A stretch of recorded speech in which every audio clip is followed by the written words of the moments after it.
Shalom, soyez tous salués dans le puissant nom de notre Seigneur Jésus. C'est comme je le dis toujours, c'est le nom qui a été donné au-dessus de tous les noms. Alors, aujourd'hui, j'aimerais aborder certaines choses avec vous. Essayez de vous amener à comprendre la vérité qui est cachée. La vérité qui est cachée par des hommes, par ceux qui se disent envoyés de Dieu, par des personnes qui sont venues. Ils se disent être envoyés de Christ. Ils nous ont dit, ils nous ont certifié, ils ont affirmé que c'est Jésus qui les a envoyés. Alors ils sont venus perdre le troupeau de Christ. Ils sont venus disant qu'ils apportaient la lumière et qu'ils amenaient les hommes vers le salut. Alors ils sont venus, ils sont nombreux aujourd'hui. Alors ils sont sortis de partout. Alors ils ont fait croire au monde entier que c'est Jésus qui les a envoyés. Mais comment est-ce que nous devons faire pour reconnaître que ce n'est pas Jésus? Comment est-ce que nous devons faire pour savoir avec certitude que ce n'est pas Jésus qui les a envoyés? Alors, si nous disons que c'est Jésus, c'est parce que Dieu lui-même, il a dit que c'est lui qui a envoyé Jésus. Parce que Dieu lui-même, il a dit que Jésus-Christ est sorti de lui. Parce que Dieu lui-même, il a dit que lui-même, en tant que Dieu, il ne peut pas se manifester. Il ne peut pas manifester sa toute puissance. Alors, il faut passer par Jésus. Dieu lui-même étant passé par Jésus pour se manifester auprès des hommes, pour que les hommes sachent et découvrent que Dieu lui-même s'est déplacé. Il est venu, alors il a manifesté par le Fils. C'est par le Fils que nous avons découvert que Dieu existe. C'est par le Fils que nous avons découvert que Dieu est tout puissant. C'est par le Fils que nous avons découvert que Dieu est capable de toutes choses. Il n'y a pas quelque chose sur la terre qui est impossible à Dieu. Il n'y a pas quelque chose sur la terre qu'un homme ne peut faire s'il a Dieu avec lui. C'est pourquoi certaines personnes disent que si Dieu est avec moi, qui peut contre moi? C'est parce que Dieu est avec toi que personne ne peut contre toi. C'est parce que Dieu est tout puissant qu'il a réussi à faire toutes ces choses. C'est parce que Dieu est tout puissant que Jésus s'est manifesté puissamment devant les hommes, pour que les hommes sachent que Dieu, le véritable Dieu des Juifs, qui s'est manifesté avec Noé, qui s'est encore manifesté avec Abraham, qui s'est encore manifesté avec Moïse. Il s'est manifesté pour la dernière fois pour accomplir toutes choses avec Yeshua, Jésus. Alors, nous savons que Dieu est réel. Nous savons que Dieu est tout-puissant. Comment devons-nous reconnaître que Dieu est tout-puissant? C'est parce que Jésus-Christ lui-même est venu. Il a vaincu la mort. Il a manifesté le don du Saint-Esprit en plein. Il a manifesté le don complet du Saint-Esprit. Alors, qui est le Saint-Esprit? Et que devons-nous croire en parlant du Saint-Esprit? Le Saint-Esprit, c'est Dieu lui-même. Le Saint-Esprit, c'est Dieu lui-même sur une forme esprit remplissant toutes choses. Alors, dans des communautés où on vous dit aujourd'hui, vous voyez un pasteur qui dit, les chantres sont en train de taper les batteries, tout ça. Lui dit, le Saint-Esprit est là, le Saint-Esprit est là, le Saint-Esprit est là. Rapprochez-vous tranquillement de lui et posez-lui la question. Pasteur, le Saint-Esprit est là, il est où? Vous qui dites que le Saint-Esprit est là, montrez-nous là où se trouve le Saint-Esprit. Parce que nous savons que le Saint-Esprit est partout. Il est partout dans l'église du Seigneur Jésus. Nous savons que nous sommes le temple du Saint-Esprit. Et nous savons que le Saint-Esprit réside en nous. Donc, si dans une assemblée de saints, et que tous les enfants de Christ, tous les véritables chrétiens, sont tous regroupés ensemble dans ces lieux de prière, ça veut dire que le Saint-Esprit est disposé sur toutes les personnes qui constituent l'ensemble de ce lieu. L'ensemble de cette église, c'est toi, c'est moi, ce sont les autres, les amis, les frères. Tous ceux qui sont en Christ, tous les bien-aimés qui sont réunis en Christ, forment chacun de l'église. Tous sont une partie de l'église. Tous sont une partie du corps du Christ.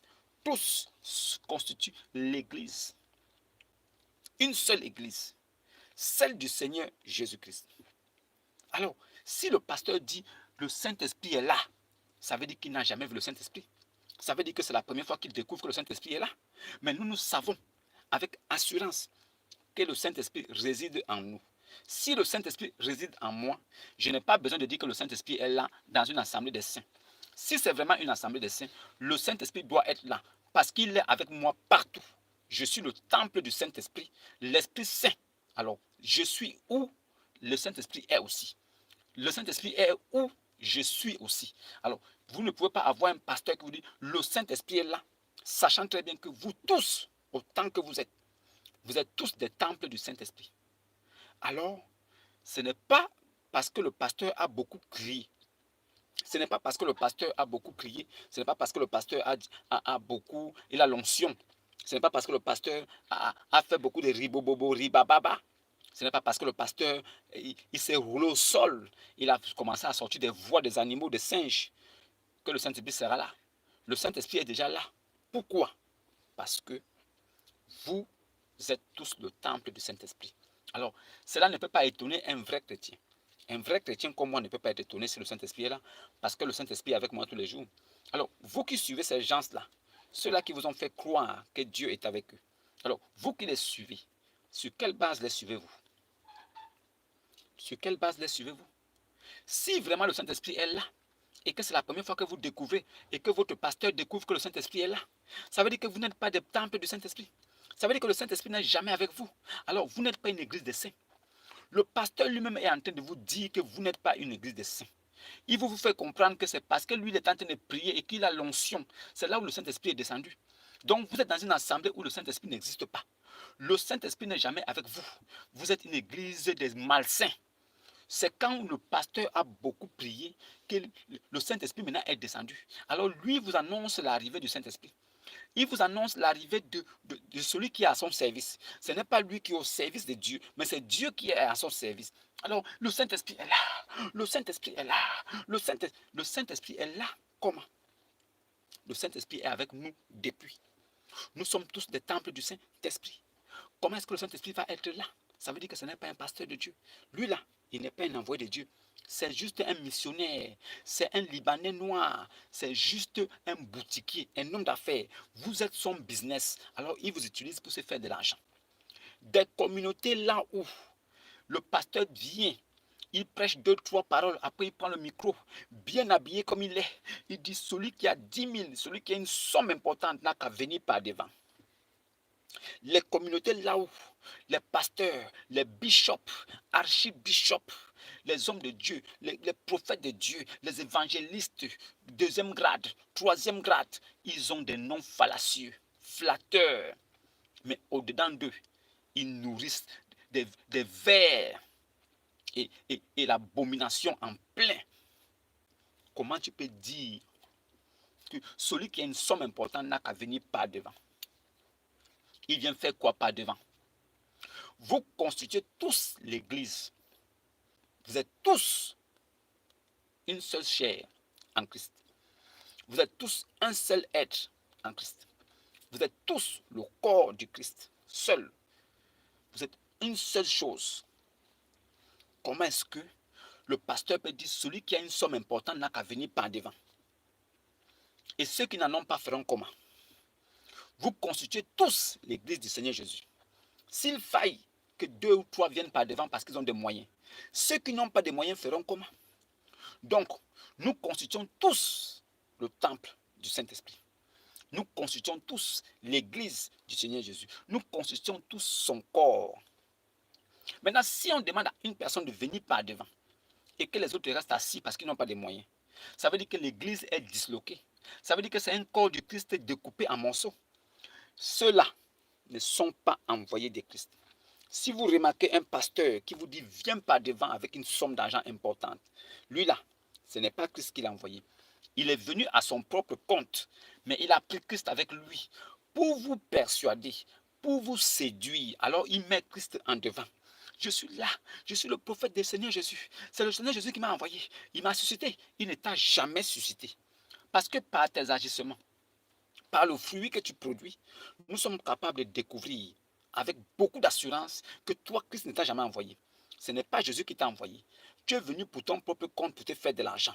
Ça là, il faut que vous compreniez ces choses. Des communautés là où le pasteur vous dit que quand il parle, quand il prêche, il faut venir s'aimer. Des communautés là où vos pasteurs, vos bishops, vous qui êtes amoureux des prophéties là, le pasteur là, il a les prophéties, il donne les prophéties. Vous qui êtes amoureux des prophéties et des prodiges mensongers là, vous qui aimez Que le pasteur dit que toi, frère tel, tu seras béni à tous égards. Sœur ceci, tu auras ceci, tu feras ceci. Je suis en trace. Le Saint-Esprit est là. Tout ça dans l'émotion pour vous séduire, pour vous capturer, pour vous garder là. Alors, ils se disent que s'il n'y a pas de spectacle, s'il n'y a pas de chasser des esprits, si on ne fait pas des choses comme ça, alors les gens diront, oh, c'est une communauté où le pasteur est faible. Voilà un pasteur qui ne guérit pas les gens. Voilà un pasteur qui ne chasse pas les démons. Voilà un pasteur qui ne chasse pas les mauvais esprits. Voilà un pasteur qui ne donne pas les prophéties. Donc, il ne voit pas. Alors, il faut qu'il invente ces choses-là pour séduire, pour plaire, pour que les hommes en voyant cela soient attirés par lui, pas parce qu'il prêche la parole de Dieu, mais parce qu'il pose des prodiges mensongers. Et beaucoup sont dans ces communautés-là, détournés de la vraie parole de Dieu, détournés de la vérité de Dieu. Ils suivent un homme parce qu'on attend encore dimanche, il va encore faire des prophéties. On attend encore dimanche, il vient encore faire des révélations. Il ne connaît aucune révélation. Si vraiment Dieu lui parle, s'il dit que Dieu m'a dit, alors il doit être capable de vous dire, frère tel, il y a telle chose qui va se passer dans 2 jours. Telle chose fera ceci. C'est tel qui viendra chez toi. Et il y aura ceci. Avec précision, il vous donne le jour, la date, l'heure. Et là, vous saurez, quand cela arrivera, que c'est un prophète de Dieu. Que c'est vraiment un prophète de Dieu. Pourquoi? Parce que la parole dit, les Saintes Écritures disent que c'est quand ce qu'un homme aura dit n'arrivera pas et n'arrivera jamais, que vous saurez alors qu'il n'a jamais été envoyé de Dieu. Alors, il vous trompe. Vous marchez dans ça. Vous ne connaissez pas la vérité. Alors, qu'on ne trouve chez vous personne qui ne fasse passer son fils ou sa fille par le feu. Cela signifie quoi? On ne consacre pas des gens à suivre une idéologie. On ne consacre pas quelqu'un de force. Il est encore tout petit, ne connaissant rien. On veut le consacrer. Et c'est ce qui est arrivé avec les catholiques. L'Église catholique romaine est arrivée jusqu'à consacrer des enfants. Ce qu'ils font là, ce n'est pas écrit. La parole dit, c'est en croyant du cœur qu'on parvient à la justice. C'est en confessant de la bouche qu'on parvient au salut. Alors, ces 2 choses sont liées. Il faille d'abord que tu écoutes la parole. Si la parole t'est annoncée et qu'elle est bonne, que tu as goûté, elle t'a plu, tu en veux encore. Alors si la parole t'a plu, sur la base d'elle, tu crois déjà dans ton cœur. Et c'est en croyant du cœur que tu parviens donc à la justice. Cette justice-là qui te justifie, te sanctifie, parce que tu deviens véritablement enfant de Dieu. Maintenant, c'est en confessant de sa bouche, de ses lèvres, d'une voix audible qui sort de ta bouche qui dit que oui, tu reconnais vraiment que Jésus-Christ est Seigneur et Sauveur. À partir de là, tu confesses donc, c'est en confessant de la bouche qu'on parvient donc au salut. Et donc à partir de là, le salut t'est donné. C'est le salut qui t'est donné. Et maintenant, tu prends ton baptême pour recevoir le sceau du Saint-Esprit, pour recevoir le nom chrétien. Parce que c'est la nouvelle naissance qui donne naissance à chrétien. Nous, on n'a pas besoin de réciter quelque chose. On n'a pas besoin de se raser la tête. On n'a pas besoin de changer de style vestimentaire. On n'a pas besoin de changer de langue. On n'a pas besoin de regarder un côté ou de se courber d'un autre côté. On n'a pas besoin de faire toute cette gymnastique. On n'a pas besoin de faire toutes ces choses. On a juste besoin de croire et de croire dans son cœur et de confesser de sa bouche que Jésus-Christ est Seigneur. À ce moment-là, tu deviens fils de Dieu, tu es déjà sauvé. Tu ne seras pas sauvé, tu es déjà sauvé. Tu ne passes point en jugement. Tu ne passeras pas devant le trône blanc. Tu ne passeras pas devant le trône blanc. Tu ne passeras pas dessus. Tu es déjà sauvé. Sanctifie-les par ta parole, car ta parole est la vérité. C'est la parole de Christ qui te sanctifie. C'est la même parole de Christ qui te condamne si tu n'as pas cru en Christ. Alors, que signifie croire en Christ? Croire en Christ veut dire que tu as écouté l'évangile, tu as mis foi, tu as pris ton baptême au nom du Seigneur Jésus. Maintenant, tu crois donc en Jésus. Tu ne peux pas dire que tu crois en Jésus, tu n'as jamais pris ton baptême. Qu'est-ce que vous nous racontez partout là? Nous, on croit en Jésus puisque vous croyez en Jésus puisque nous. Êtes-vous certain que vous croyez en Jésus plus que nous? Alors, si vous confirmez de vos lèvres que vous croyez en Jésus plus que nous avons l'obligation de vous poser cette question. Avez-vous déjà pris votre baptême? Êtes-vous déjà baptisé? Si vous n'êtes pas baptisé, vous ne pouvez pas passer d'esclave à fils de Dieu. C'est en prenant votre baptême que vous passez d'une dimension à l'autre. Nous, nous sommes dans la dimension humaine. Mais Dieu, avant de faire ce monde, était d'abord dans la dimension éternelle. Il était dans une autre dimension qui est éternelle. Alors, il a décidé de venir dans le monde. Alors, il a changé de dimension. Cette parole qui était au commencement, qui sortait de l'éternité, cet esprit qui se mouvait au-dessus des eaux, Saint, qui était vraiment l'esprit Christ, le Dieu Tout-Puissant, le Père éternel. Alors, cet esprit-là change de dimension et rentre dans le monde. En étant esprit invisible, ne pouvant être vu de la création, alors il rentre dans le monde et en changeant de dimension, il prend le corps physique parce qu'il rentre dans une sphère, dans un monde physique. Alors, venant comme un homme, il vivait, existant en forme de Dieu. Alors, il est venu sur la terre. Toi qui ne crois pas en ça, toi qui ne crois pas que Dieu s'est déplacé, toi qui dis que Dieu ne peut pas devenir un homme, toi qui dis que ton Dieu là, il ne peut pas manger, il ne peut pas boire. Mais si nous lisons le Coran, nous découvrons que Allah est venu, il a mangé, il a bu avec Abraham. Mais vous dites que votre Dieu ne peut ni manger ni boire. Mais dans tes livres, votre Dieu est venu voir Abraham. Quand il est venu voir Abraham, qu'est-ce qu'il est venu faire avec Abraham? S'il est venu comme un homme, faites attention. C'est moi-même qui vous dis ici. Prenez votre Al-Coran, lisez les versets couramment et expliquez ça au monde, aux ceux qui sont là, qui veulent vous suivre dans la malédiction et dans les ténèbres. Votre prophète, il a reçu la révélation dans les ténèbres, dans une grotte humide. Il n'a jamais reçu sa révélation. Aucun témoin, un homme qui reçoit une révélation, un homme qui vit, il dit qu'il est prophète de Dieu, il n'a jamais fait un seul miracle. Vous le suivez. Ça n'engage que vous. Vous connaissez vous-même les attributs qui ont accompagné ce gars.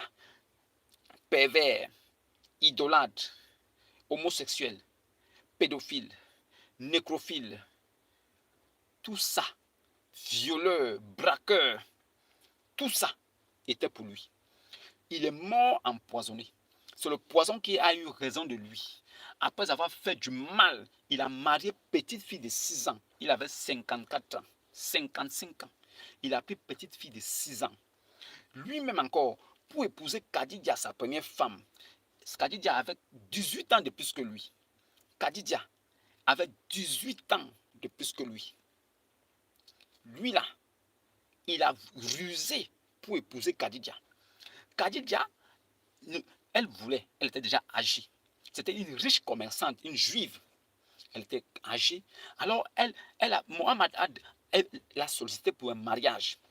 Alors, Khadija, voulant se marier, vu son âge très avancé, alors a accepté les avances de Ibn Abi Kabsha. Ibn Abi Kabsha, c'est lui qu'on appelle Mahomet.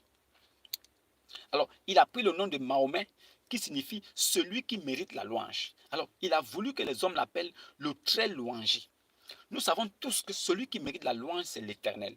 Nous savons tous que celui qui mérite la louange, c'est celui qui est éternel. Alors, si Jésus est vivant hier, aujourd'hui et demain, et pour des siècles, ça veut dire que Jésus aussi est éternel. Alors, si nous adorons Jésus, si nous avons mis foi en Jésus, si nous appelons Jésus celui qui mérite la louange, nous disons que la louange est à Jésus parce qu'il est vivant au siècle des siècles. Tu ne peux pas être un mortel qui est mort empoisonné, tu n'es jamais ressuscité. Tu n'es même pas vivant au siècle des siècles, mais tu te fais appeler le très louangé. Ça a donné quoi? Nous avons tous vu le résultat. Il est mort empoisonné à Kaïbar. On a mis le poison dans le gigot, il a mangé, ça l'a coupé la horte. Donc, il ne peut pas être le très louangé. Alors, le très louangé, c'est celui que nous appelons Yassou, Jésus.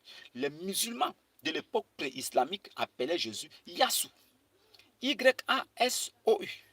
Yassou signifie Dieu sauveur. Ya, Dieu, Sou, sauveur. Alors, les musulmans, ayant vu cela, ayant vu un homme qui porte le nom de Dieu sauveur, cela devait intriguer les Arabes. Alors, les Arabes qui n'avaient jamais reçu de prophète, les Arabes qui n'ont jamais été le peuple de Dieu, les Arabes qui ne connaissent pas la promesse n'avait jamais été destinée aux Arabes. Les Arabes étaient un peuple païen, idolâtre, ils ne connaissent pas ces choses-là. Alors, même le Messie même n'était pas pour eux. Alors, toutes ces choses-là les échappaient. Maintenant, eux, ils ont aussi voulu créer un personnage, une personne. Ils ont voulu lui donner les attributs qu'il faut pour qu'il soit vu aussi comme Christ.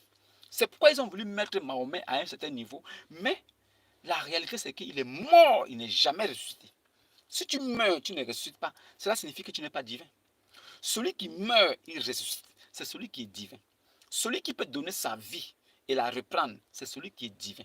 Alors, sur le Coran lui-même, au verset 50, 200, verset 25, surat 25, verset 58, surat 25, au verset 58, Allah dit, placez votre confiance en le vivant. Le vivant dans le Coran, c'est Jésus. Le vivant dans la Bible et dans la Torah et l'Évangile, c'est Jésus. Alors, Jésus, il est vivant au siècle des siècles. Jésus est vivant au siècle des siècles. Tout le monde le sait. Mais Muhammad est où? Pourquoi vous l'appelez le très louangé? Qui l'appelle? Pourquoi vous l'appelez comme ça? Sur quelle base? Vous ne pouvez pas l'appeler le très louangé. Jamais.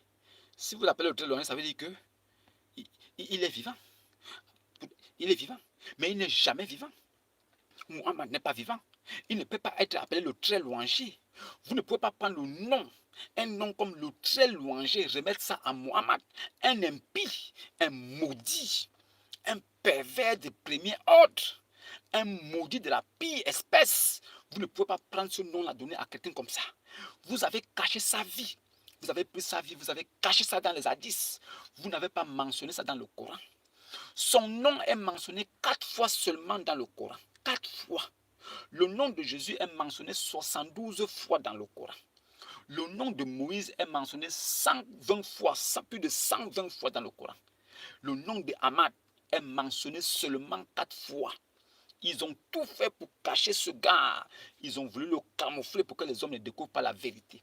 Mais Dieu nous a fait grâce. Ces livres-là sont en train d'être démystifiés. Certains musulmans comme Maboul Madid, il passait dans les chaînes de télévision, dit que non, si vous voulez parler de l'islam, il faut d'abord connaître l'arabe. Si vous ne connaissez pas l'arabe, taisez-vous. Il a réussi à régner comme ça pendant 5 ans, mais les hommes se sont battus pour pouvoir revoir le Coran, transformer cette langue arabe misérable, limitée. Ils ont ramené ça en langue française. Les lacunes et les déboires de ce livre ont apparu aux yeux du monde. Les gens ont découvert que ce livre est le livre de Satanas. Satan lui-même réside dans le Al-Coran. C'est le livre du diable. Comment Muhammad lui-même, il est mort sans laisser un Coran?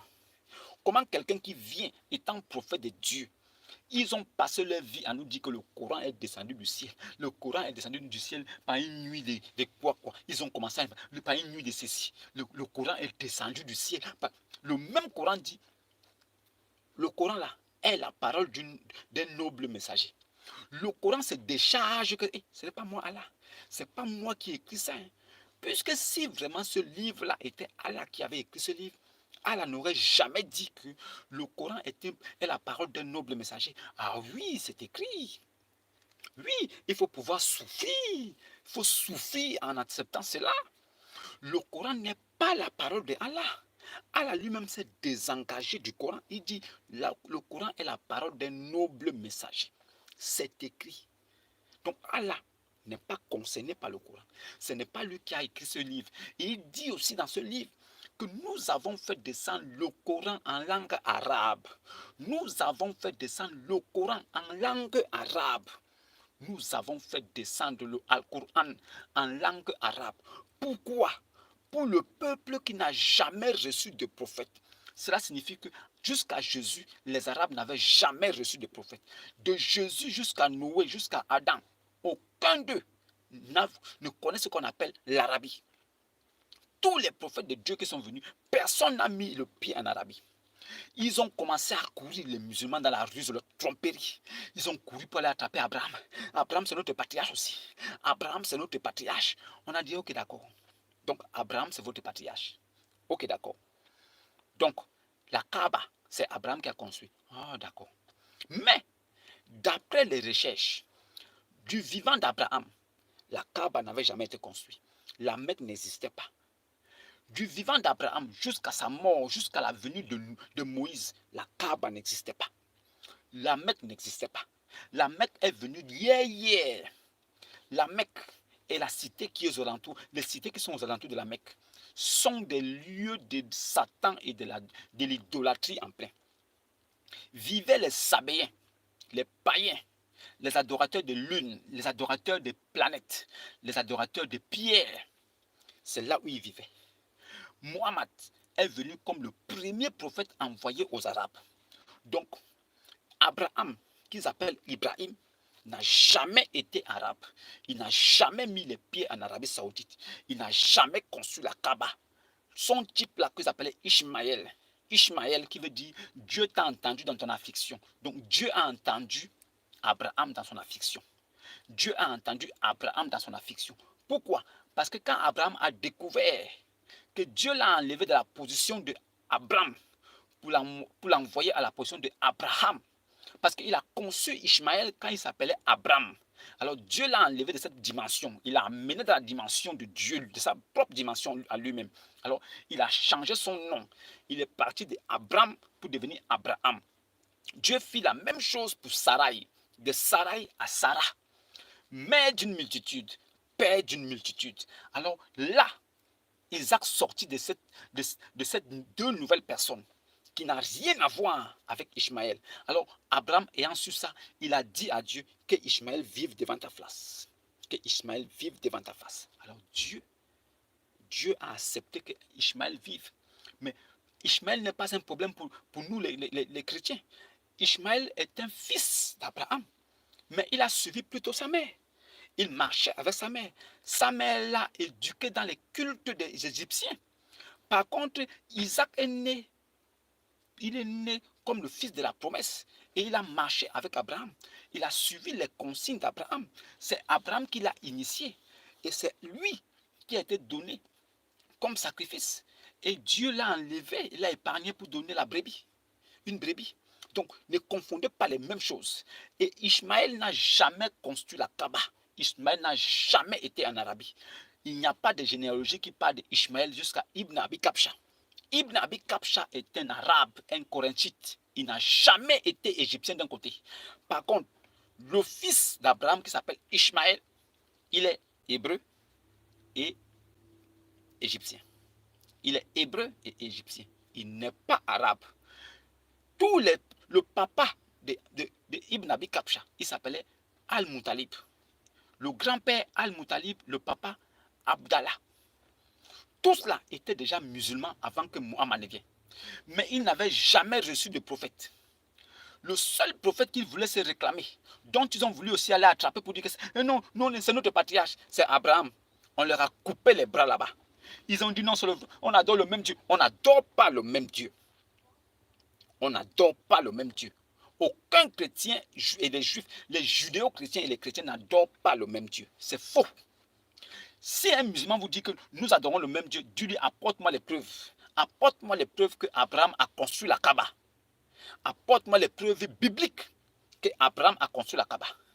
Abraham, même les preuves historiques montrent que Abraham n'a jamais été en Arabie. C'est la preuve aujourd'hui que Abraham est enterré au panthéon des patriarches en Israël. Abraham est enterré au panthéon des patriarches en Israël. Le lieu saint d'Israël était le temple du roi Salomon. C'est le temple du roi Salomon qui était considéré comme le lieu saint d'Israël. Mais Jésus a dit que calmez-vous. Quand vous verrez en place et lieu du lieu saint de Dieu, du temple de Dieu, l'abomination de la désolation construite, c'est là où vous saurez que la fin est proche. Dieu a envoyé Jésus. Jésus, il est venu, il a manifesté la toute-puissance de Dieu. Le même Jésus a dit, quand vous verrez l'abomination de la désolation construite en lieu saint, alors vous saurez que la fin est proche. Pourquoi Jésus appelle l'abomination de la désolation la mosquée? Parce que c'est en lieu et place du temple du roi Salomon qu'est construit aujourd'hui la mosquée d'Oumar. La mosquée d'Oumar est installée en lieu saint. C'est ce que Jésus avait prévu. Jésus avait déjà prédit cela. Et cela est déjà arrivé. Alors, la suite, vous connaissez. Les choses se feront comme a dit le Seigneur. Maintenant, si vraiment Muhammad est venu de la part de Dieu, et que c'est Abraham qui a construit la Kaaba, pourquoi le Coran dit qu'on a fait descendre le Coran en langue arabe pour le peuple qui n'a jamais reçu de prophète? pourquoi le Coran dit que les Arabes n'avaient jamais reçu de prophète? Pourquoi? Donc, ne vous réclamez pas d'Abraham, vraiment. Et il y a beaucoup d'autres preuves qui montrent que l'islam ne tient sur rien. Vous adhérez une pierre. Une pierre, c'est-à-dire, les Sabéens faisaient quoi? Ils prenaient une pierre. Alors, ils posaient la pierre dans un lieu. Ils considéraient des lieux saints. Alors, c'était des païens, des idolâtres. Ils faisaient la triangulation autour de la pierre. Et pendant une bonne période, s'ils se rendaient compte que personne n'était exaucé par rapport aux demandes qu'ils ont faites, alors ils prenaient la pierre là, ils allaient jeter quelque part. Ils allaient prendre une autre pierre. La pierre qui est aujourd'hui à la Kaaba, cette pierre-là, que les musulmans dépensent des millions pour aller vénérer, pour aller faire bisous, cette pierre qui a la forme d'un vagin, d'un sexe de femme, cette pierre qui ne peut apporter ni malheur ni bénédiction, mais qui condamne l'âme à la seconde mort. Les musulmans disent que cette pierre était blanche. Après, elle est devenue noire à cause des péchés du monde. Nous, on se demande bien qui avait vu cette pierre-là blanche pour qu'elle devienne après noire. Tout ça, ce sont des inventions, des fabulations. Ils passent leur vie à mentir. L'islam ne tient que dans le mensonge. Si vous voyez un vrai musulman, c'est un menteur. Il ment. Ça veut dire à chaque fois qu'il lui verra la bouche, il va mentir. Pourquoi?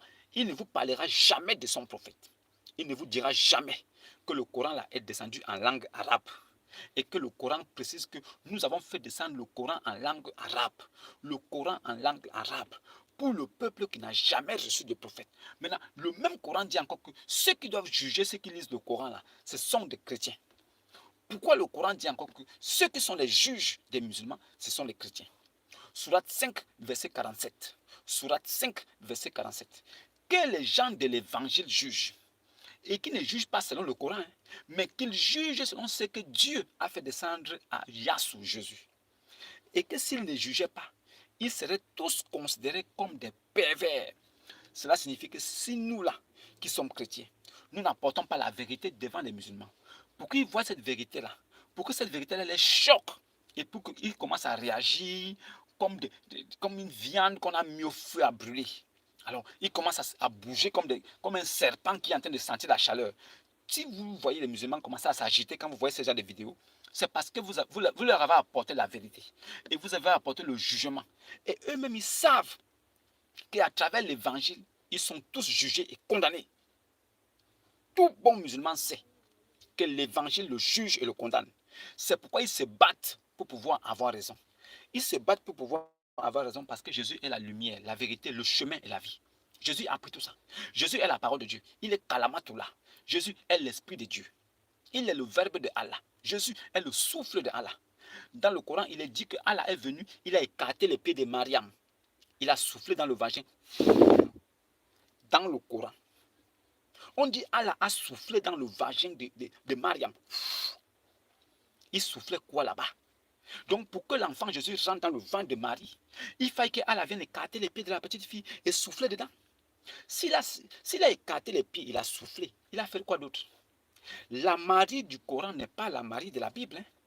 Notre Marie, notre sœur en Christ, elle n'est pas la Mariam du Coran. Si Allah est venu jusqu'à écarter les pieds et souffler dans le vagin de Mariam, cela signifie qu'Allah a fait aussi autre chose. Allah ne peut pas seulement venir faire le soufflet. Il ne peut pas seulement venir souffler dans le truc et il s'en va. Ce n'est pas possible. C'est qu'Allah aussi a consommé. C'est ça le Coran. Ça n'a rien à voir avec la Bible. On dit le Saint-Esprit, c'est vertu. Le Saint-Esprit survient sur elle. Le Saint-Esprit est survenu sur elle. On n'a pas dit que le Saint-Esprit est venu souffler dans son vagin. Ça, c'est le livre du diable. Et il faut accepter ça. Mohammed ne peut pas s'appeler le très louangé. Ce n'est pas possible. Vous ne pouvez pas appeler un impie pareil le très louangé. Quelqu'un pour marier Khadija, il a donné du vin. Il a donné à boire à son beau-père jusqu'à l'ivresse. Le gars a bu, il était coupé, fatigué. Il a dormi. Alors Mohammed a organisé le mariage. Les gens sont venus manger, boire, ils ont terminé. Quand le vieux se lève comme ça, il voit sa barbe éteinte. Puisque en ce temps-là, quand tu étais beau-père, alors on mettait la peinture sur ta barbe. Il voit sa barbe éteinte. Il voit le linge qu'il a au corps, c'est pas ce qu'il avait. Il dit, mais qu'est-ce qui se passe ici? On dit, mais tu as marié ta fille. Il dit quoi? Moi, j'ai marié ma fille. On dit, oui, tu as marié ta fille.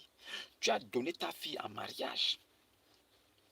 tu as donné Khadija à Ibn Abi Kapcha. Abou Al-Qasim vient d'épouser ta femme, ta fille. Il dit jamais, je vais tuer quelqu'un. Alors le gars prend l'épée, il vient, il veut faire le désordre. Aïcha dit, s'il te plaît, ne fais pas ça. Oh non, ne fais pas ça. Si tu fais ça, je serai déshonoré. Les gens vont m'insulter dans le quartier. Les gens vont me parler mal. Je serai la risée de tout le monde. Son père a laissé à cause de sa fille Khadija. Muhammad s'est calmé. Ibn Abi Kapcha s'est calmé. Lui-même, il a été poursuivi, chassé par ses propres frères. Il a fui, il est allé se cacher quelque part à Médine. Muhammad a fui, il a allé se cacher. On voulait le tabasser. C'était un faux type. Il ne connaissait même pas ce que signifie l'esprit. Il ne connaissait pas ce que signifie l'âme. C'est pourquoi dans le Coran, vous voyez les erreurs pareilles où l'ange Gabriel est aussi Esprit Saint. C'est le seul livre là où quand je lis, je ris comme un enfant. Si vous me voyez lire le Coran, je ris comme un petit bébé. Parce que je me rends compte que même les enfants de 3 ans, en fait c'est un livre qu'il faut lire aux enfants de 3 ans. Ils vont rire et rire encore. Un livre où on vous dit que Salomon parlait avec les fourmis. La fourmi dit, Salomon, je t'ai vu, oui, Salomon, oh oui, ça va. Oh, Salomon, ne me pétine pas, Salomon, ne me pétine pas. Oh oui, non, je t'ai vu, je ne peux pas te pétiner. Le livre là, c'est ça qu'on dit sur le livre de Dieu. Salomon parle avec les fourmis. Voilà le livre de Dieu, le Al-Coran. Ce livre maudit, là où on a enlevé la vie du prophète, on allait cacher quelque part. Il ne faut pas que quelqu'un voie ça. S'ils voient ça, ils vont découvrir la vérité. Ils vont découvrir la vérité. Mais la vérité est découverte aujourd'hui. On connaît ce qui se passe dans ce livre. Le livre où les démons qui sont invisibles ont écouté la récitation des versets coraniques. Muhammad était là.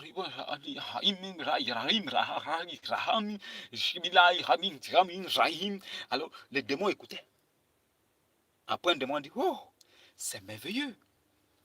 En même temps, paf, il a levé l'index. L'or, Muhammad Rasoul, alors, pif, il est devenu musulman. Allez, Muhammad a pris une lampe, il a enlevé les cheveux du démon. Voilà les djinns qui sont devenus des musulmans. Et il y a un musulman djinns, un djinns musulman qui dit, il y a parmi nous des musulmans, il y a aussi parmi nous ceux qui ne sont pas musulmans. Il y en a qui ont dévié aussi. Donc les djinns sont devenus musulmans. C'est pourquoi le Coran dit que on a envoyé Muhammad pour les djinns et pour les hommes. Voilà le seul prophète qui est venu depuis Abraham, Moïse jusqu'à Jésus. Aucun prophète n'est venu pour des djinns, des démons et pour des hommes. Mais le seul qui vient pour les djinns, des démons et des hommes, c'est Ibn Abi Kapcha. Il vient 600 ans après le Christ. C'est-à-dire le Christ est venu, il est parti. Il a tout accompli étant donné qu'il s'appelle Al-Masiyah, même dans le Coran. Alors, si Jésus est appelé le Messie dans le Coran, cela signifie que Muhammad n'a pas sa place. Muhammad ne peut pas venir dire qu'il est un prophète. Et son livre appelle Jésus le Messie. Ce n'est pas possible. Les gars, réveillez-vous. Il y a quelque chose qui ne va pas. Ou bien vous êtes seulement envoûté. Ou bien c'est des démons qui dansent dans votre tête. Ou bien la folie réside dans votre esprit. Comment le Messie peut-il venir tout accomplir? Mais quelqu'un vient 600 ans plus tard dire que non, lui il est encore venu. Mais quand il vient, il ne vient pas pour dire les choses que tous les autres prophètes ont dit depuis Moïse jusqu'à Jésus. Il vient dire autre chose jusqu'à contredire même Jésus-Christ. Jésus-Christ a dit qu'il est le fils de Dieu. Il est le fils unique de Dieu. Mohammed dit qu'Allah n'a jamais engendré. Il n'a non plus été engendré. Donc si Jésus se réclame d'être engendré, et que Mohammed dit que Jésus n'a pas été engendré, ça veut dire que Mohammed dit que Dieu n'a jamais eu de fils et qu'il a trompé tout Israël. Alors Allah vient, il dit non, Dieu n'a pas de fils, il n'a pas été engendré, il n'a non plus été engendré. Donc nous on se pose la question, entre la Bible, qui est le recueil des 66 livres révélés de Dieu, et qui constitue la Torah et l'évangile, la loi, la vérité et la grâce, est-ce que dans ce livre-là, Dieu n'a pas dit que Jésus-Christ est son fils? Quand Jean-Baptiste a administré le baptême à Jésus, une voix se fit entendre le ciel disant, celui-ci est mon fils bien-aimé, en qui j'ai mis toute ma confiance. Écoutez-le. Muhammad vient 600 ans plus tard, n'ayant jamais vécu ce qui s'est passé en Israël, n'ayant même pas été témoin oculaire, n'ayant même pas été proche d'Israël, n'ayant même pas été israélite. Un arabe idolâtre qui avait des idoles dans sa propre maison, qui allait prier dans un temple rempli d'idoles avec plus de 360 idoles. Ce gars s'élève pour venir dire que non, Dieu n'a pas de fils. Et en même temps aussi, il n'a jamais engendré, il n'a non plus été engendré. Maintenant, comment est-ce que nous devons croire à ce gars, ce type-là? Comment nous pouvons le croire? Il disgracie la Bible. Il met en cause la parole de Dieu. Il vient 600 ans plus tard, n'ayant même pas été en Israël, n'ayant aucune source de ce qu'il vient affirmer. Mais il affirme des bêtises et des moutons le suivent dans ça. Ils insultent Jésus depuis des années. Ils insultent Jésus depuis des années. C'est vous qui ne comprenez pas. Les musulmans ont toujours insulté les chrétiens et Jésus-Christ. Nous découvrons ça aujourd'hui. Ils appellent Issa pipi d'âne, les urines de l'âne. En réalité, Jésus est appelé les urines de l'âne. Le nom que vous voyez là, Issa, c'est les urines de l'âne. Les musulmans se sont moqués des chrétiens depuis des années. La signification de Issa, ça veut dire les urines de l'âne. Ils appellent Jésus les urines de l'âne. Le nom qui signifie Dieu sauveur. Et ils appellent ça les urines de l'âne. Yassou, Yeshua, Jésus, Yé, Dieu, Choix, sauveur, Ya, Dieu, Sou, sauveur, Dieu, sauveur. Ils ont enlevé ça. Ils appellent Dieu, ils appellent Jésus les urines de l'âne. Ils insultent les chrétiens depuis des centaines d'années. Et ça là, ils le font comme s'ils étaient vraiment, nous on respecte Jésus, hein, nous on croit en Jésus puisque vous croyez en Jésus puisque vous l'appelez les urines de l'âne. Vous croyez en Jésus comme nous, plus que nous. Vous l'appelez les urines de l'âne. Que Dieu vous maudisse. Que Dieu vous maudisse. Vous n'avez même pas de respect pour Jésus. Vous l'appelez les urines de l'âne, alors que votre livre dit qu'il a été enlevé au ciel. Votre livre dit qu'il est mort, ressuscité. Votre livre l'appelle le vivant. Votre livre dit qu'il faut placer votre confiance en le vivant. Sourate 25, verset 58. Placez votre confiance en le vivant. Le vivant, c'est Issa, les urines d'âne. Vous appelez Jésus les urines de l'âne. Et vous dites que c'est un prophète. Vous croyez en lui. Vous prenez quelqu'un qui s'appelle Abu al-Qasim, Ibn Abi Kabsha. Vous le mettez en haut, vous l'appelez Ahmad, le très louangé. Muhammad, celui qui mérite la louange. Un abominable comme ça peut mériter la louange. Un maudit comme ça qui est mort empoisonné, il peut mériter la louange. À quoi a servi sa mort pour l'islam? Quel est l'intérêt de sa mort pour les musulmans? Vous cachez sa mort parce que sa mort est triste. Sa mort ça fait pitié. C'est pitoyable. La honte. Il est parti dans un village à Kaïba. Il a tué tous les parents de la fille. Il a tué son mari, tué la mère, tué son père, il a tué ses frères. Il a laissé les enfants à bas âge qui étaient prépubères, qui n'avaient pas encore de poils au niveau des aisselles. Il les a laissés. Il a tué tout le monde. Il a pris Zenabou. Le même soir, après avoir tué son mari, il a couché de force. La fille a gardé courage, elle a laissé. Elle a pris le sable, elle a balancé sur sa tête comme ça. Elle a balancé le sable sur ses cheveux. Elle a maudit Muhammad et toute sa bande. Mais Muhammad, étant fier de lui, rempli d'orgueil, il dit, fais-nous à manger. La fille a dit, ok. Un bon mouton, un choukouya, bien frais. Le soya, bien tapé.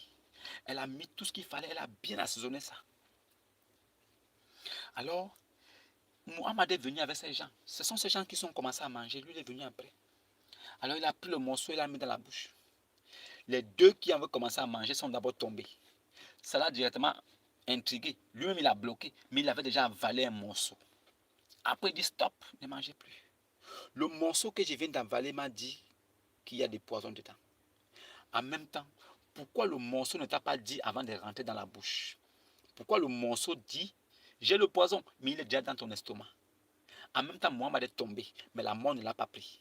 Ils l'ont pris, ils l'ont soigné, ils ont tout fait pour le guérir. Il n'a jamais guéri. Le poison est resté dans son corps. Alors il a demandé à ce qu'on garde la femme là captive, on l'a attrapé, on l'a mis en prison. Alors, quand il s'est senti un peu mieux, il a demandé à ce qu'on l'appelle, qu'il veut causer avec elle. Elle va lui dire pourquoi est-ce qu'il n'a pas craint de mettre du poison dans la nourriture du prophète de Allah. Le messager de Allah, tu n'as pas craint de mettre du poison dans la bouffe du messager de l'apôtre de Allah. La fille a dit, hein, moi je suis juif, je connais la loi, je connais Moïse, je connais Jésus. Il est dit, hein, un véritable prophète de Dieu, s'il mange, il boit un breuvage empoisonné ou une nourriture empoisonnée, ou il se fait piquer par un serpent, un scorpion, toutes ces choses-là, aucun mal ne pourra l'arriver parce qu'il est sous l'onction de Dieu. Mais, toi là, si tu étais un roi, je vais débarrasser le peuple de toi.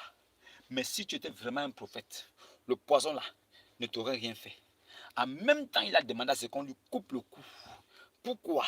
Parce que la fille venait de dévoiler comme ça devant tout le monde. Et déjà que tous les juifs ne croyaient pas qu'il était prophète. Il faisait tuer toutes les personnes qui chantaient et qui disaient qu'il n'était pas prophète. Il faisait couper les coups aux poètes, des femmes qui chantaient, qui étaient reconnues, qui étaient considérées comme des stars, des femmes qui avaient de la notoriété, des femmes qui avaient du prestige, qui étaient reconnues comme des grandes poètes, qui faisaient en fait, qui étaient admirées de tous et qui avaient une longue portée. En fait, elles disaient des choses et ces choses étaient écoutées par le peuple. Ces femmes-là ont dit que ce gars n'est pas un prophète. Quand il a appris ça, il a envoyé son fils adoptif Saïd. Ils sont allés attraper la femme. La femme était en train d'allaiter le bébé. Ils ont enlevé l'enfant sur le sein de la dame. Ils ont mis quelque part. Ils ont coupé le cou de la femme sur place. Voilà le prophète de la miséricorde. Celui qui a été envoyé à l'univers tout entier.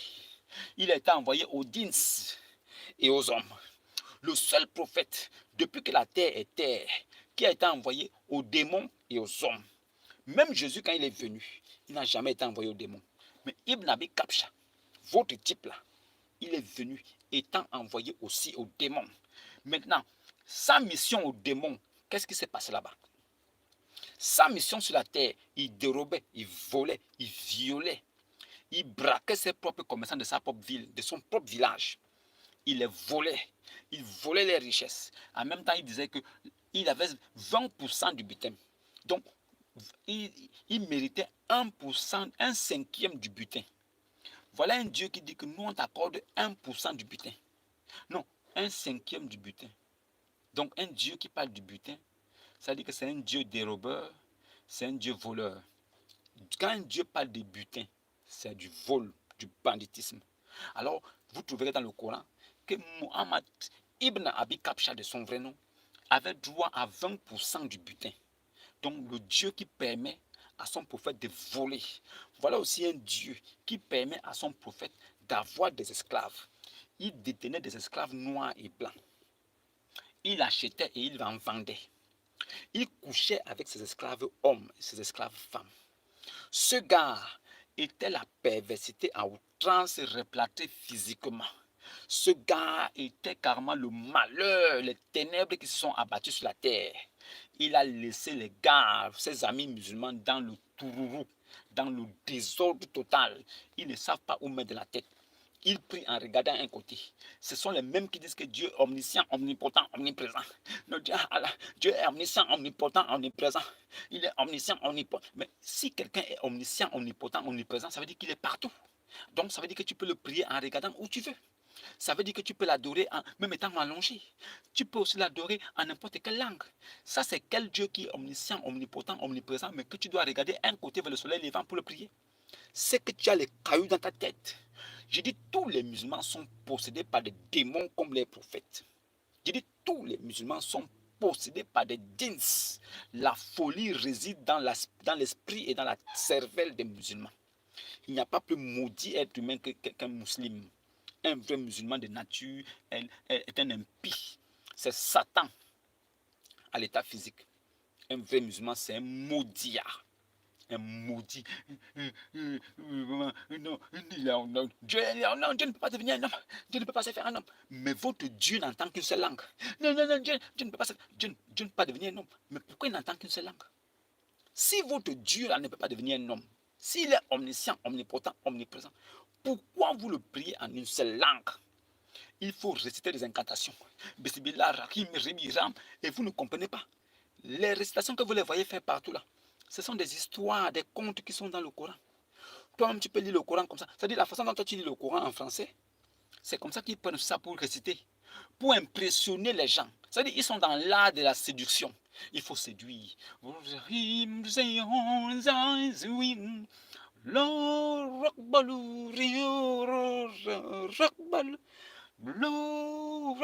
Ça là, c'est la séduction. Ça n'a rien à voir avec la vérité et la grâce. Votre prophète lui-même, il a dit de sa bouche que c'est par la grâce qu'on peut être sauvé. Il a dit, aucun de vous ne pourra hériter le ciel grâce à ses bonnes œuvres. Vous voulez comprendre? Vous ne comprenez pas? Ou bien vous voulez comprendre? Il a dit, aucun de vous n'héritera des cieux, du paradis, grâce à ses bonnes œuvres. Saïd al-Bukhari, tome 4, page 871, hadith 64-67. Allez-y vérifier. Allez tranquillement vérifier à tête reposée.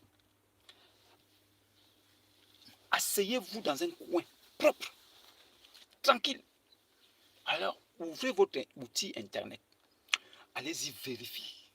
Saïd al-Bukhari, tome 4, page 871, hadith 64-67. Allez vérifier. Il dit, aucun de vous n'accédera au jardin ou coule des ruisseaux grâce à ses bonnes œuvres. Ses frères musulmans qui étaient là ont dit, quoi? Messager de Allah, tu es sérieux? Il a dit, mais oui. À moins que Dieu lui fasse miséricorde de sa grâce. Alors une dame lui a posé la question, même toi aussi, apôtre de Allah? Il a dit, même moi, à moins que Dieu ne me fasse miséricorde. Donc Ibn Abi Kabsha a reconnu que ce n'est pas parce qu'il a lavé son anus, lavé ses oreilles parce que Satan fait pipi dedans, qu'il a lavé son nez parce que Satan dort au fond de ses narines. Ce n'est pas parce qu'il a fait toutes ces choses-là qu'il sera sauvé. C'est par la grâce seulement et la vérité que l'homme peut être sauvé. Muhammad a déchargé tous les musulmans qui le suivent aujourd'hui. Il vous a laissé. Vous êtes des orphelins abandonnés. Il a encore dit que par celui duquel son âme va reposer entre la main, certainement Jésus qui reviendra juger l'humanité avec justice. Ibn Abi Kabsha a dit que son âme va reposer entre les mains de Jésus. Ibn Mariam, vous courez derrière comme ça. Vous croyez que Allah c'est qui? Allah c'est Satan. Allah c'est Satanas. Vous avez donné le très louangé à votre prophète. Vous avez pris le nom des pipis de l'âne, les urines de l'âne, vous avez donné à Jésus. Vous venez devant la face du monde pour dire, on croit en même Jésus. On croit en Jésus plus que vous. Vous croyez à un homme qui s'appelle Jésus, Dieu Sauveur, dont vous avez donné le nom de les urines de l'âne. C'est comme ça que vous croyez en lui. Donc votre façon à vous de croire en Jésus là, c'est d'enlever son nom divin et de lui donner le nom banal qui est les urines de l'âne. Et c'est comme ça que vous voulez faire croire au monde que vous croyez en Jésus. Bravo.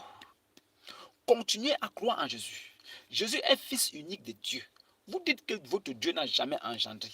Il n'a pas de fils. Comment vous pouvez donc croire en Jésus? Si vous refusez même d'abord son nom, vous refusez aussi qu'il soit fils de Dieu. Mais vous croyez en Jésus comment? Expliquez-nous comment vous croyez en Jésus. Quelle est cette façon de croire là où vous refusez tout? Vous n'acceptez rien, mais vous croyez. Non, on croit en Jésus, on croit qu'il est un prophète. Non, on croit que Jésus est un prophète envoyé de Dieu. Comment vous pouvez croire que Jésus est un prophète envoyé de Dieu? Mais vous ne reconnaissez pas qu'il s'appelle Jésus, Dieu Sauveur. Vous ne reconnaissez pas aussi qu'il est fils de Dieu. Alors, il est donc quoi pour vous? Un simple prophète? D'accord. Si Jésus n'est qu'un simple prophète pour vous, pourquoi il a été enlevé au ciel vivant? Expliquez-nous ça.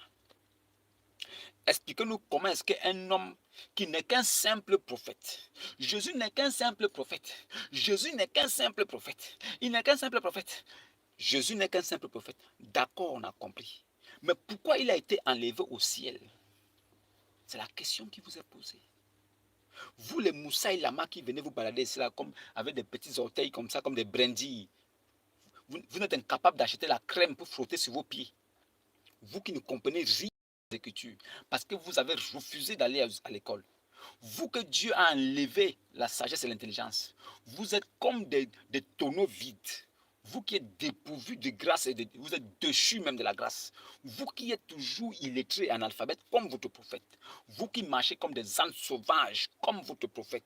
Vous qui êtes toujours violents. Vous qui ne connaissez que la violence. Vous qui croyez que vous pouvez défendre votre Dieu plus que lui-même. Votre Dieu n'est pas puissant, c'est pourquoi vous le défendez. Vous avez un Dieu bâtard, un Dieu mortel. Vous avez un Dieu impuissant qui ne bande même pas. Son sperme qu'il avait enlevé là pour vous fabriquer là, c'était un sperme de quelqu'un d'autre. Lui-même, son sperme là n'est pas fécond. Voilà un Dieu infertile, un Dieu impuissant. Ce Dieu qui se réclame d'avoir créé l'homme d'une goutte de sperme éjaculé. Ce gars-là, vous suivez. Non, Dieu a créé l'homme d'une goutte de sperme éjaculé. Quand j'ai dit ça, un musulman dit quoi? C'est faux, c'est faux. Ça se trouve dans ton Coran. C'est écrit dans ton Coran. Et ton Coran te demande de croire en tous les signes qui sont dans le Coran. Tu dois croire que ton Dieu t'a créé après avoir tapé à Ouko. Ton Dieu a fini de se masturber. Le sperme qui est sorti là, c'est ça qui t'a créé. Tu dois croire en ça. Tu dois aussi croire que ton Dieu là, il a demandé à Marie de manger, de boire, et que ses yeux se réjouissent. Et qu'après avoir mangé, rempli son ventre là, si elle sort de là et qu'elle croise un homme, elle doit courir vers lui dire hey, papa, viens, viens, papa, viens. Je suis en train de voir un jeûne à mon Seigneur. Oh. Je suis en train de voir un jeûne à mon Seigneur. Depuis le matin, je n'ai même pas mangé. Donc, Allah apprend à Marie à mentir. Vas-y, mens, va les mentir. Mange d'abord. Oh. Après, tu vas mentir maintenant que tu n'as pas mangé. Voilà le Dieu de la miséricorde, du mensonge, le Dieu de la ruse et de la tromperie, qui dit à Marie, une petite fille vierge, qui n'a jamais connu d'homme, que vas-y, mange, et que tes yeux se réjouissent. Après ça, sort d'ici. Fallait dire que tu as fait un jeûne. Et les musulmans ont adopté ça. C'est ce qu'ils font aujourd'hui dans les carême ramadan. Quand vous entendez carême ramadan des musulmans, ils mangent à 4 heures, ils remplissent leur ventre jusqu'à 6 heures. Le ventre est ballonné comme ça, avec bissap, gnomi au lait, bibisaka, avec sakasaka, avec tout ce que vous connaissez là. Il remplit le ventre avec des jus de fruits, les pommes, ils mettent ici, gingembre, tamarin, ils boivent. Les cahiers, quand le ventre est costaud. 6 heures, il se lève, il a du mal à bouger comme une baleine. Il a du mal à avancer comme un boa qui a avalé 4 animaux. Il est là comme ça, il traîne le pas. Maintenant, il serre le visage. Tu le vois maintenant. Il crache partout comme une femme enceinte. Il crache. Il montre au monde que même la salive ne rentre pas dans sa bouche. Maudia. Il n'y a que vous qui savez que vous ne mangez pas. Le monde entier sait que vous mangez. Nous, véritables chrétiens, nous savons que vous mangez. Vous voulez faire croire aux gens que vous ne mangez pas. Vous vous prenez pour qui? À 18 heures, vous courez manger, vous buvez. Toute la journée, vous avez mangé, bu. Toute la nuit, vous mangez, vous buvez, vous dormez, vous copulez, vous faites tout, vous fumez, vous buvez. Le matin, vous mangez à 5 heures, quand vous êtes rempli, le ventre est plein, vous êtes là. Il y a des gens qui ne mangent même pas le matin et qui restent affamés toute la journée, mais ils ne disent pas qu'ils font un jeûne. Ils se privent comme ça. Mais vous, vous mangez, vous remplissez vos ventres. Vous venez mentir au monde. Vous faites des publicités, vous passez dans les chaînes de télévision, racontez partout. Nous, on va en jeûne. Le jeûne commence à partir de tel jour, ça finit à partir de tel jour. Le jeûne commence à partir de tel jour, il faut faire ceci. C'est là que tu les vois maintenant avec les petits sachets avec le lait dedans et les petits morceaux de pain. Ils commencent à dire qu'ils font le monde. Ils font le monde légal. Ah, on fait du bien, il faut donner. C'est la période où il faut donner. Parce que c'est la période où Allah note les points. C'est la période où quand tu donnes, Allah va bien te noter. Ce maudit qu'on appelle Allah qui ne peut même pas sauver quelqu'un. Allah ne peut même pas guider quelqu'un. Allah dit qu'il ne guide pas les mécréants. Si Allah ne guide pas quelqu'un qui est égaré pour l'amener dans le bon chemin, c'est vous qui êtes en train de marcher là qui va guider. Vous qui croyez que vous êtes sur le bon chemin là, c'est vous qui va guider. Ce gars n'est pas Dieu. Mohammed vous a menti. Tous les privilèges qu'il avait étaient des privilèges sexuels. Lui là, il adorait un caillou qui avait la forme d'un vagin. Et c'est ce caillou là qu'il a dit que ce caillou là enlève les péchés. Mais si le caillou de la Kaaba enlève les péchés, pourquoi vous partez donc faire caca sur les gens encore pour enlever vos péchés? Si vous croyez vraiment que caillou noir là vous débarrasse de vos péchés, de vos abominations, pourquoi vous faites encore le porti-porta? où vous êtes obligé de faire caca sur des gens, de chier, de déféquer sur des personnes pour pouvoir dire que vous avez débarrassé votre corps de péché. Qui vous a dit que le royaume spirituel là, c'est charnel? Qui vous a dit que le royaume de Dieu là, ça concerne le corps physique que vous avez là? Vous faites pipi, vous lavez votre pénis. Parce que votre Dieu vous a promis des vierges qu'il va tirer du peuple de l'héritage de l'enfer pour vous remettre. Alors vous lavez vos pipis sur la terre pour que vos pipis là soient forts au ciel. Vous aurez 72 jurys que vous allez taper sans cesse. Vous déviégez, elle devient vierge. Vous déviégez, elle devient vierge. Voilà le travail que votre Dieu vous a donné au paradis. Et ce n'est pas le paradis, hein, c'est des jardins où coulent des ruisseaux. Lui-même, Ibn Abi Kabsha, le maudit, il a dit, arrivé au ciel, Allah va lui donner la Marie, sœur d'Aaron, comme femme. Il va lui donner aussi la mère de Jésus comme femme. Il va aussi lui donner la femme de Pharaon. Ça veut dire que Ibn Abi Kabsha a déjà choisi ces 3 femmes qu'il aura au paradis. Marie, mère de Jésus, Marie, sœur d'Aaron et la femme de Pharaon. Voilà les femmes qui seront attribuées à Ibn Abi Kabsha au paradis. Il a dit ça aux Arabes ténébreux là, qui n'ont rien dans la tête. Ils ont cru, au point où ils ont raconté ça, c'est resté dans les livres des musulmans. Les livres islamiques disent ça. Et beaucoup n'y croient pas. C'est le fou là qui a dit que le Nil là, la source du Nil sort directement du paradis du 7e ciel. C'est ce fou furieux là qui a fait croire ça aux musulmans. Aujourd'hui, ils ont honte de parler de ça. Moi, je vais vous dire ça ici. Si le Nil tire sa source du 7e ciel de Allah et se déverse sur la terre, pourquoi vous n'allez pas boire directement l'eau du Nil pour vous purifier? Pourquoi? Pourquoi vous mentez les gens qui ne font qu'aller se prosterner devant une pierre qui n'est inutile?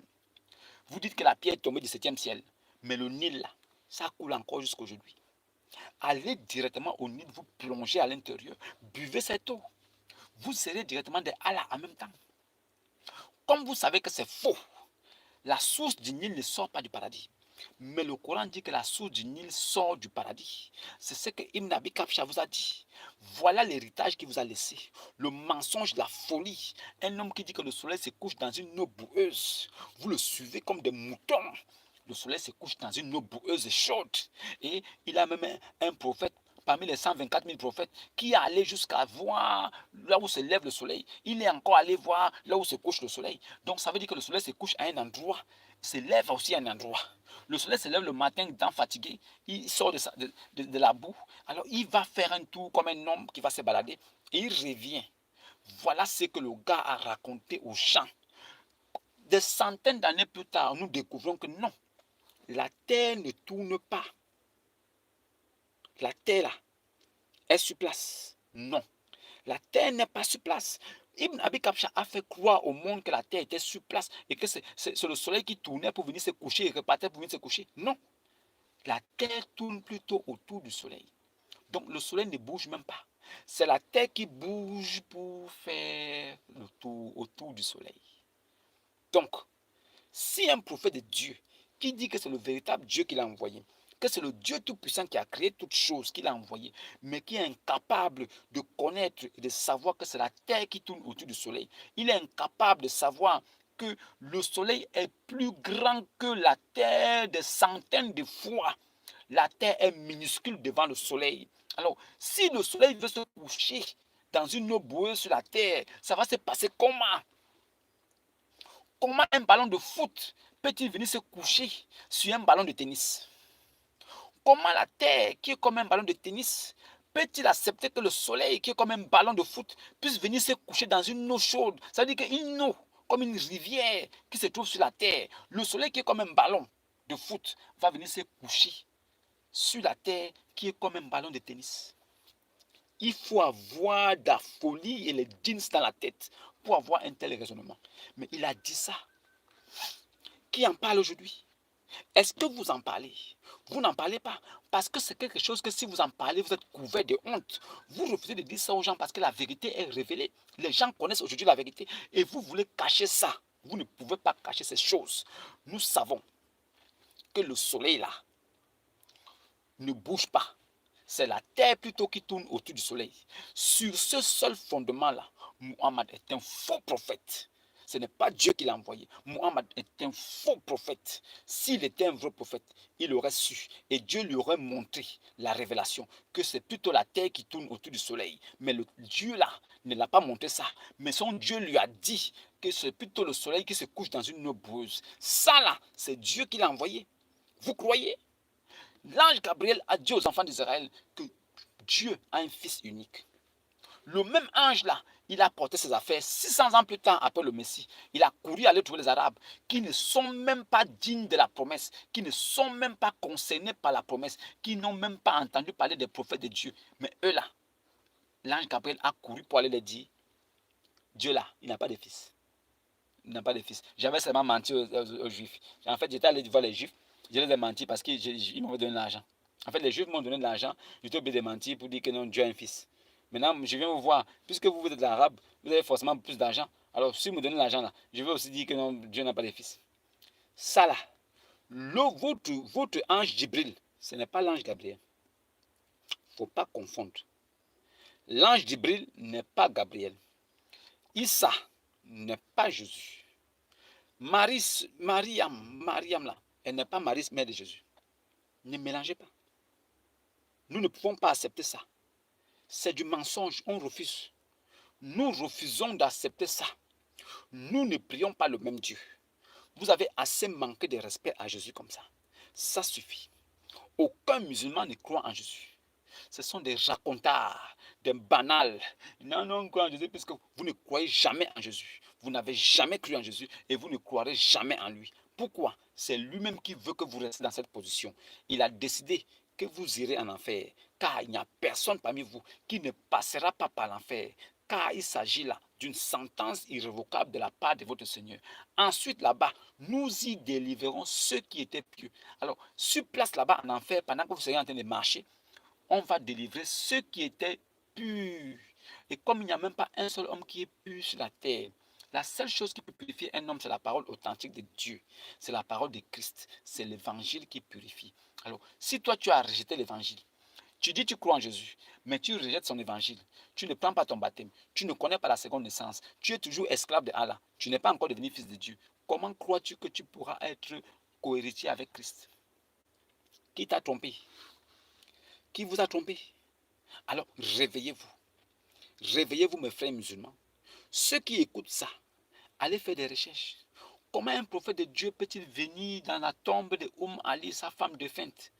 Il enlève son camis, il lui met. Il sort son pénis. Il enfonce ça au cadavre de Ali. Il a yastanki. Il a culbute.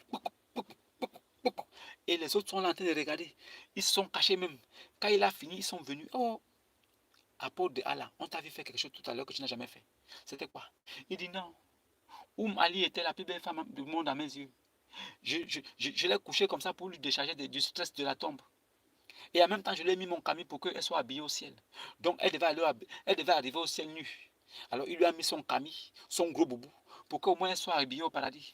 Donc, son paradis là, de Ibn Abi Kapcha, le paradis de Ibn Abi Kapcha, c'est un paradis où on va là-bas nu. Alors, on va nu, on est comme ça, on se balade avec les fesses dehors. Donc, il a mis le camis, son gros boubou, pour qu'au moins elle soit couverte là-bas.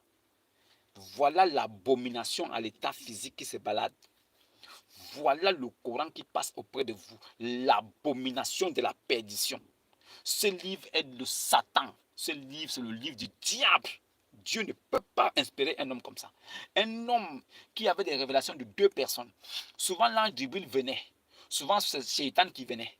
Mais quand Shaitan venait le voir, Shaitan prenait la forme de Djibril. Ça veut dire qu'il recevait la révélation de l'ange Djibril. Mais souvent, c'est Satan qui venait comme Djibril. Et lui n'arrivait pas à comprendre. C'est quand il commençait à rester les versets sataniques qu'il se rend compte que, oh, mais ça, ce sont les versets sataniques. Ça n'a rien à voir avec Dieu. Et il se rend compte que, oh, il est trompé.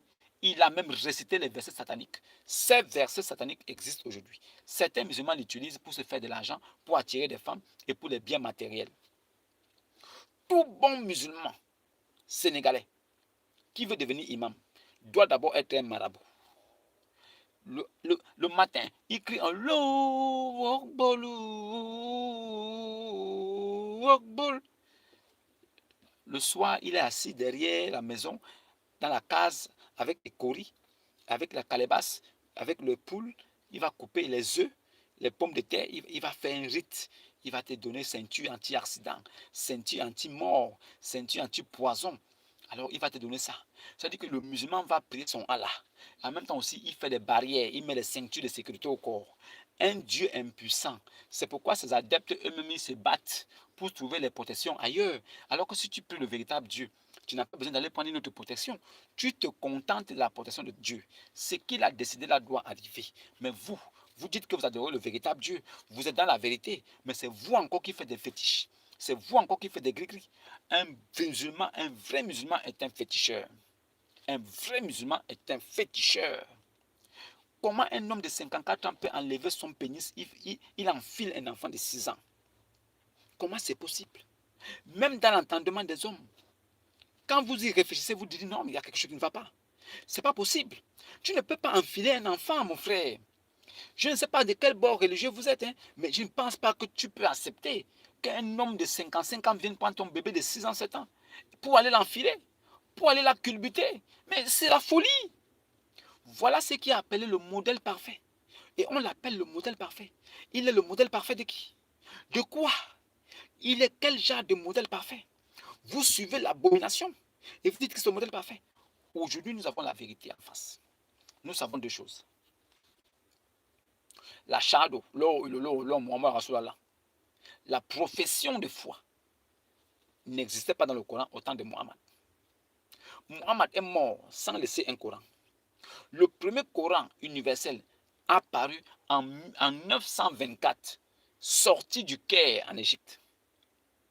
Et le premier Coran découvert, qui a été reproduit plusieurs fois et partagé dans tout le monde, a été trouvé dans la mosquée de Husseini, en Égypte, au Caire. C'est au Caire, l'Égypte, qui est le dépositaire de la science occulte et de l'idolâtrie. Le Caire a toujours été, l'Égypte a toujours été le dépositaire de l'idolâtrie en plein. Si le premier Coran a été découvert en Égypte, au Caire, dans la mosquée d'Husseini, c'est bien normal. C'est normal. Cela ne me surprend pas.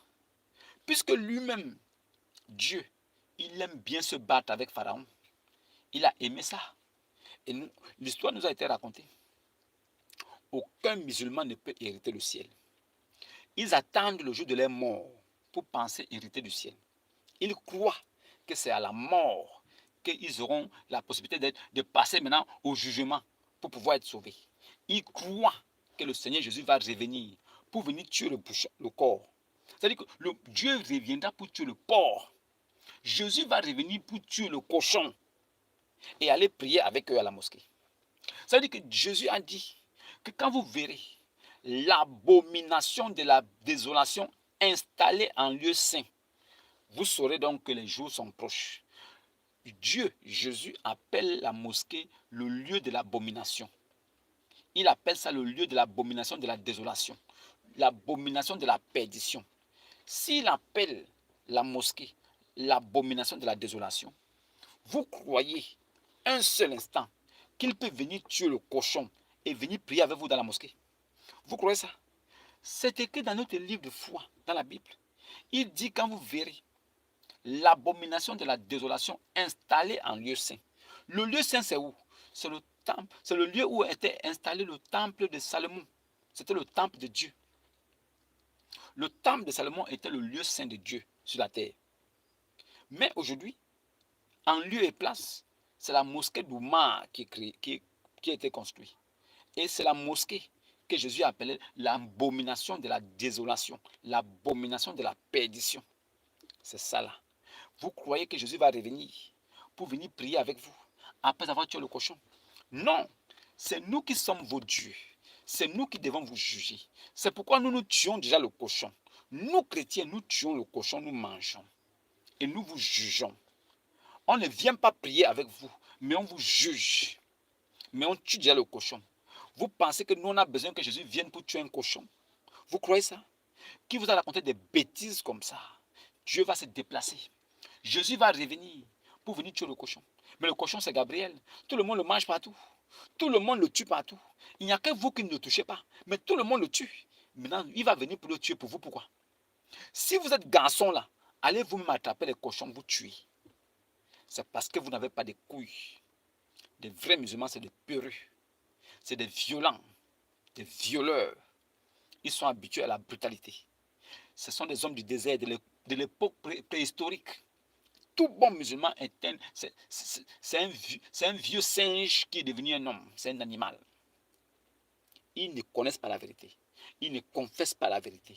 Ils mentent. Même dans les peuples libres, Surat 33, verset 56, on dit Allah prie avec ses anges. Oh, vous aussi qui croyez, priez pour lui et adressez-lui votre... C'est-à-dire que Allah et ses anges prient sur le prophète. Oh, vous qui croyez aussi, priez sur lui et adressez-lui vos salutations. Tu vas voir un musulman avec sa longue barbe qui va sortir là-bas. Non, c'est que tu ne comprends pas le verset. Il faut que le verset soit interprété. Maudia. Tu vas m'interpréter quoi? Tu vas m'interpréter quoi? Ce qui est écrit là est lisible et clair. Toi, tu vas venir maintenant interpréter quoi? On interprète quand on ne comprend pas le sens. Le sens est clair. Allah et ses anges prient. Qu'est-ce que tu vas interpréter? C'est comme ça qu'ils ont passé le temps à ruser, à tromper les gens. Oh non, il faut interpréter. Tu sais, il faut te livre là, il faut. On va interpréter quoi? Qu'est-ce qu'on va interpréter? Que Aïcha avait 6 ans. Quand votre prophète l'a violée, il a couché avec elle, ce pédophile. Ça là, vous allez interpréter ça. Il y a eu des savants qui sont sortis de leur trou. Non, tu sais, à cette époque, quand on disait 6 ans, en fait, ça voulait dire 16 ans.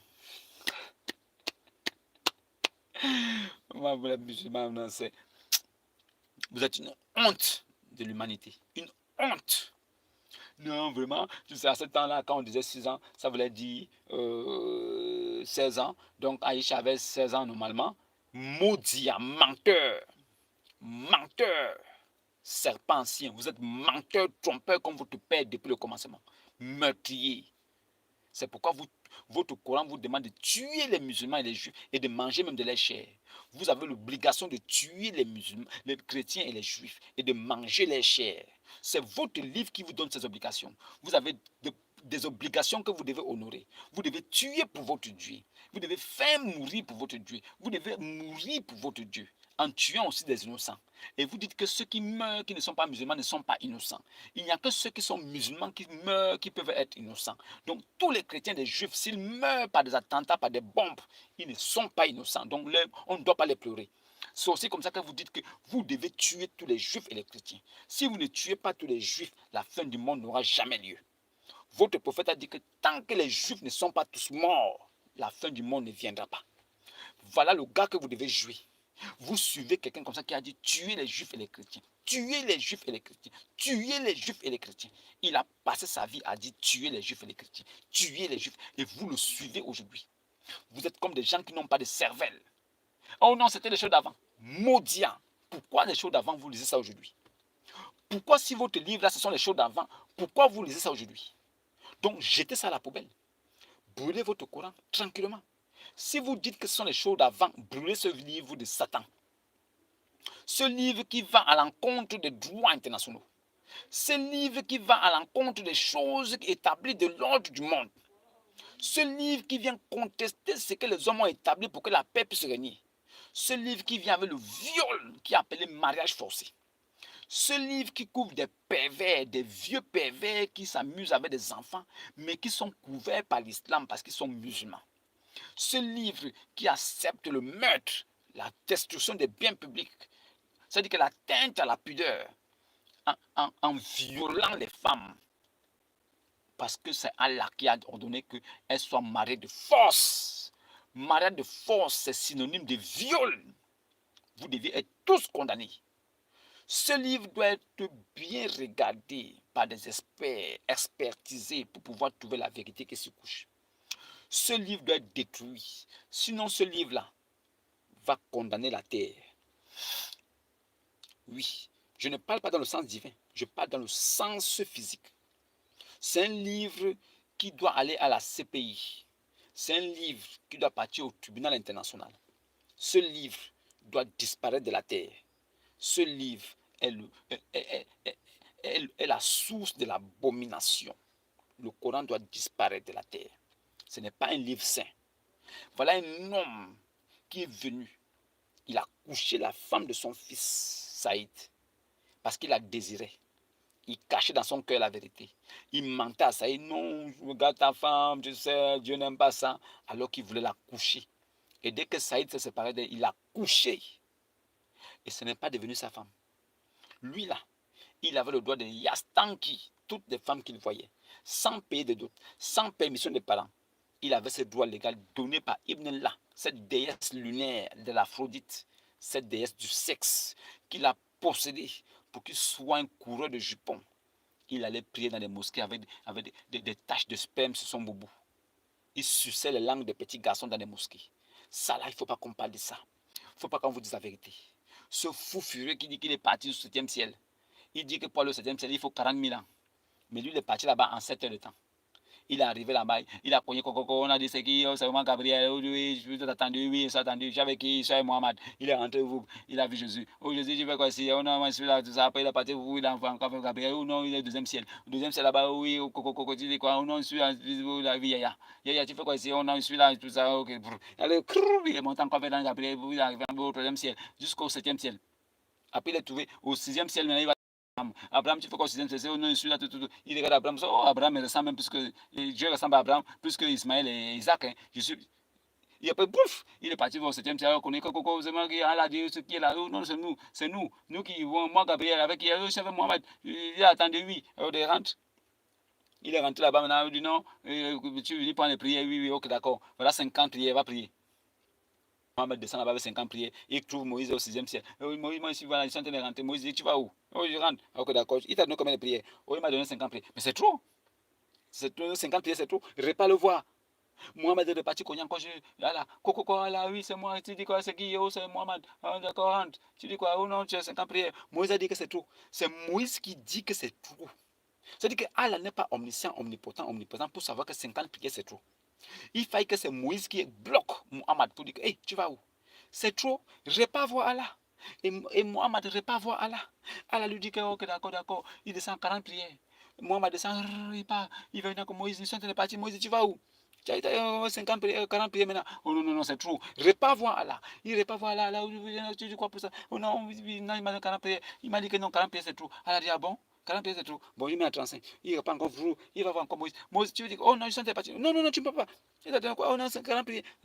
35 prières? Non. Va revoir là. Il répond encore voir là. Ah là, oui. Et j'ai vu Moïse. Moïse dit que c'est trop. Il faut diminuer. Allez, ok, d'accord, j'ai 30 prières. Descends. Il descend, avec des prières. Il voit Moïse. Moïse, tu dis, oh non. Il t'a dit quoi? Oh non, 30 prières. Oh non, c'est trop. Répare voir là. Il repart voilà encore. Moïse a dit c'est trop, il faut diminuer. Il dit bon, voilà 25 prières. Il prend encore 25 prières, il s'en fout. Il va voir Moïse. Oh, Moussa, il t'a dit quoi? Oh non, il t'a dit 25 prières. Oh non, c'est trop. Repart voilà. Mohamed repart voilà. Alors il dit non. Moïse a dit c'est trop. C'est Moïse qui est même le Dieu. C'est Moïse même qui est tout puissant. Parce que c'est Moïse qui reconnaît que 30 prières c'est trop. Allah lui-même omniscient, omnipotent ne connaît pas que 30 prières c'est trop ou 25 prières. Ils ont fait ce scénario fatigué. Mohamed est parti là-bas, il est revenu jusqu'à 10 fois. Et ils sont partis de 50 prières à 5 prières. Et c'est à 5 prières, maintenant, quand il descend là-bas, il va trouver, oui, Moussa, je suis parti le voir, il m'a donné 5 prières. Ah bon? Il a diminué à 5, c'est bon. Vas-y maintenant sur la terre. C'est Moussa, Moïse, qui coordonne tout au ciel, jusqu'à dire que bon, pas maintenant, c'est bon à 5. Maintenant, il descend. Il y a les chiites qui font 3 prières. Il y a les sunnites qui font 5 prières. Entre les deux là, qui fait maintenant la prière comme il faut? Vous ne comprenez pas quoi? Vous êtes égarés. Vous avez un prophète qui était possédé par des démons. C'est le seul prophète de tout l'univers, de tout le monde entier, de toute l'humanité, qui a été possédé par des démons. C'est le seul. Et vous le suivez. C'est votre affaire. Bonne route là-bas. Maintenant, les prêtres catholiques là, vous qui trompez le peuple, vous avez pillé les nations, vous avez pris l'argent, vous avez pris la Bible, vous avez dit que c'est Jésus qui vous a envoyé. Vous êtes rentrés dans le monde comme des démons qui voient qu'il leur manque peu de temps. Vous voulez séduire le monde, vous avez pris les statuettes, vous avez érigé dans vos paroisses. Vous avez pris la statue de Maman Marie, vous avez déposé, la statue de Jésus, vous avez déposé.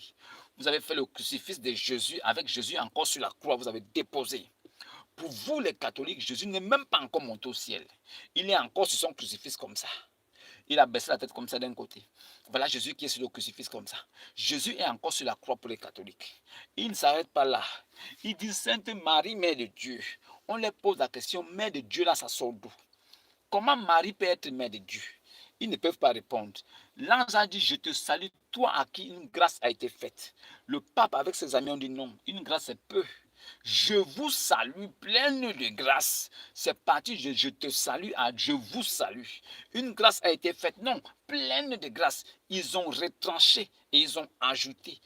Tous les fléaux décrits dans le livre qui est la Bible, les 66 livres révélés, sont en train de s'abattre sur tous les catholiques romains. L'église catholique romaine n'est pas l'église du Seigneur Jésus. C'est pourquoi l'abomination de Sodome et Gomorrhe s'y trouve. C'est pourquoi vous voyez des femmes qui disent qu'elles ont fait vœu de chasteté à Jésus, mais elles tombent enceintes. C'est pourquoi vous voyez des hommes qui font le vœu de chasteté que la femme doit faire seulement. Le vœu qui ne doit qu'être fait par la femme est fait par des hommes dans cette religion de Satan. Comment un vœu qui concerne l'homme, qui ne concerne pas l'homme plutôt, comment un vœu qui ne concerne pas l'homme peut être fait par l'homme? C'est l'abomination. C'est des hommes pédophiles, des pédés, ce sont des homosexuels. Un homme qui fait vœu de chasteté, c'est un homosexuel, c'est un esprit d'homosexuel qui se balade en lui. Le vœu de chasteté est fait seulement par la femme. Ce n'est pas le vœu qui concerne l'homme. Je vous explique pourquoi. Le vœu de chasteté, c'est la femme qui le fait parce que c'est l'homme qui épouse la femme. Cette dernière porte le nom de son mari. Et de cela, devant Dieu, elle fait le vœu que tant que ce dernier sera vivant, elle ne pourra que coucher avec lui. Il sera le seul avec qui elle sortira. C'est ça le vœu de chasteté. Mais par contre, l'homme ne peut pas faire le vœu de chasteté. Pourquoi? Parce que l'homme est capable de se marier une fois, deux fois, trois fois, quatre fois. L'homme peut prendre d'autres femmes. L'homme peut se remarier. Il peut prendre d'autres femmes. Voilà pourquoi il ne peut pas faire le vœu de chasteté. Parce qu'il ne peut pas faire ce vœu devant Dieu, que tant qu'il vivra, il ne pourra que sortir seulement avec cette femme-là. Puisqu'il peut, il a la permission de prendre d'autres femmes. Ça là, si vous voyez dans des communautés là où votre pasteur vous dit non, il faut être chaste, il faut faire vœu de chasteté, non, c'est un maudit, Jésus ne le connaît pas. Le vœu de chasteté concerne seulement la femme, ça ne concerne pas l'homme. L'homme n'est pas concerné par le vœu de chasteté. Alors les prêtres catholiques qui font vœu de chasteté là, mais qui regardent l'anus et les fesses des petits enfants de cœur, eux là, qui couchent les petits enfants de cœur, ceux-là qui ont couché des petits enfants jusqu'au Vatican, ça a créé un scandale planétaire qu'ils ont réussi à étouffer en donnant des grosses sommes d'argent. Comme ils sont immensément riches, ils ont payé des gens, ils ont payé pour que ces affaires-là soient étouffées. Mais la vérité est révélée. L'église catholique romaine est de Satan. Sodome et Gomorrhe se trouvent dans ces lieux. Vous-même, vous dites que vous êtes catholique. Vous avez entendu les scandales qui ont éclaté là-bas au Vatican, jusqu'à certaines paroisses dans le monde, là où des prêtres ont baisé, ont couché des enfants. Vous êtes dans cette religion-là. Vous dites que vous êtes dans la vérité. Dieu vous a ouvert les yeux. Vous-même, vous avez vu Sodome et Gomorrhe. En ce temps, le Sodome et Gomorrhe qui avait été détruit par Dieu là, vous avez vu ça en ce temps dans l'église catholique. Vous êtes là-bas. Je suis catholique. Si ton prêtre était prêtre, ont commis cela. S'il y a des prêtres qui ont commis cela dans cette église-là, dans cette religion-là, vous qui acceptez cette religion-là, vous êtes tous des pédophiles aussi comme eux. Tous ceux qui sont catholiques sont pédophiles comme les prêtres. Si les prêtres couchent les petits garçons, vous aussi vous couchez les petits garçons avec eux. Vous ne serez pas épargnés. Ils vont en enfer, vous allez aller avec eux. Parce que vous prenez part aux œuvres du malheur et du mal. Au lieu de condamner, vous avez accepté. Au lieu de pointer du doigt, vous vous êtes rétracté.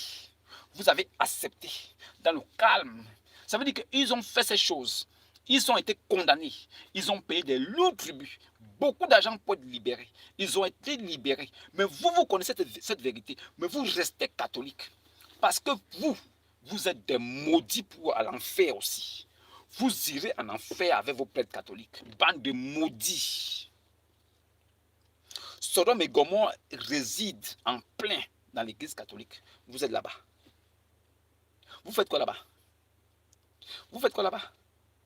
N'appelez personne sur la terre votre Père spirituel, car un seul est, celui qui est dans les cieux, Jésus, Dieu.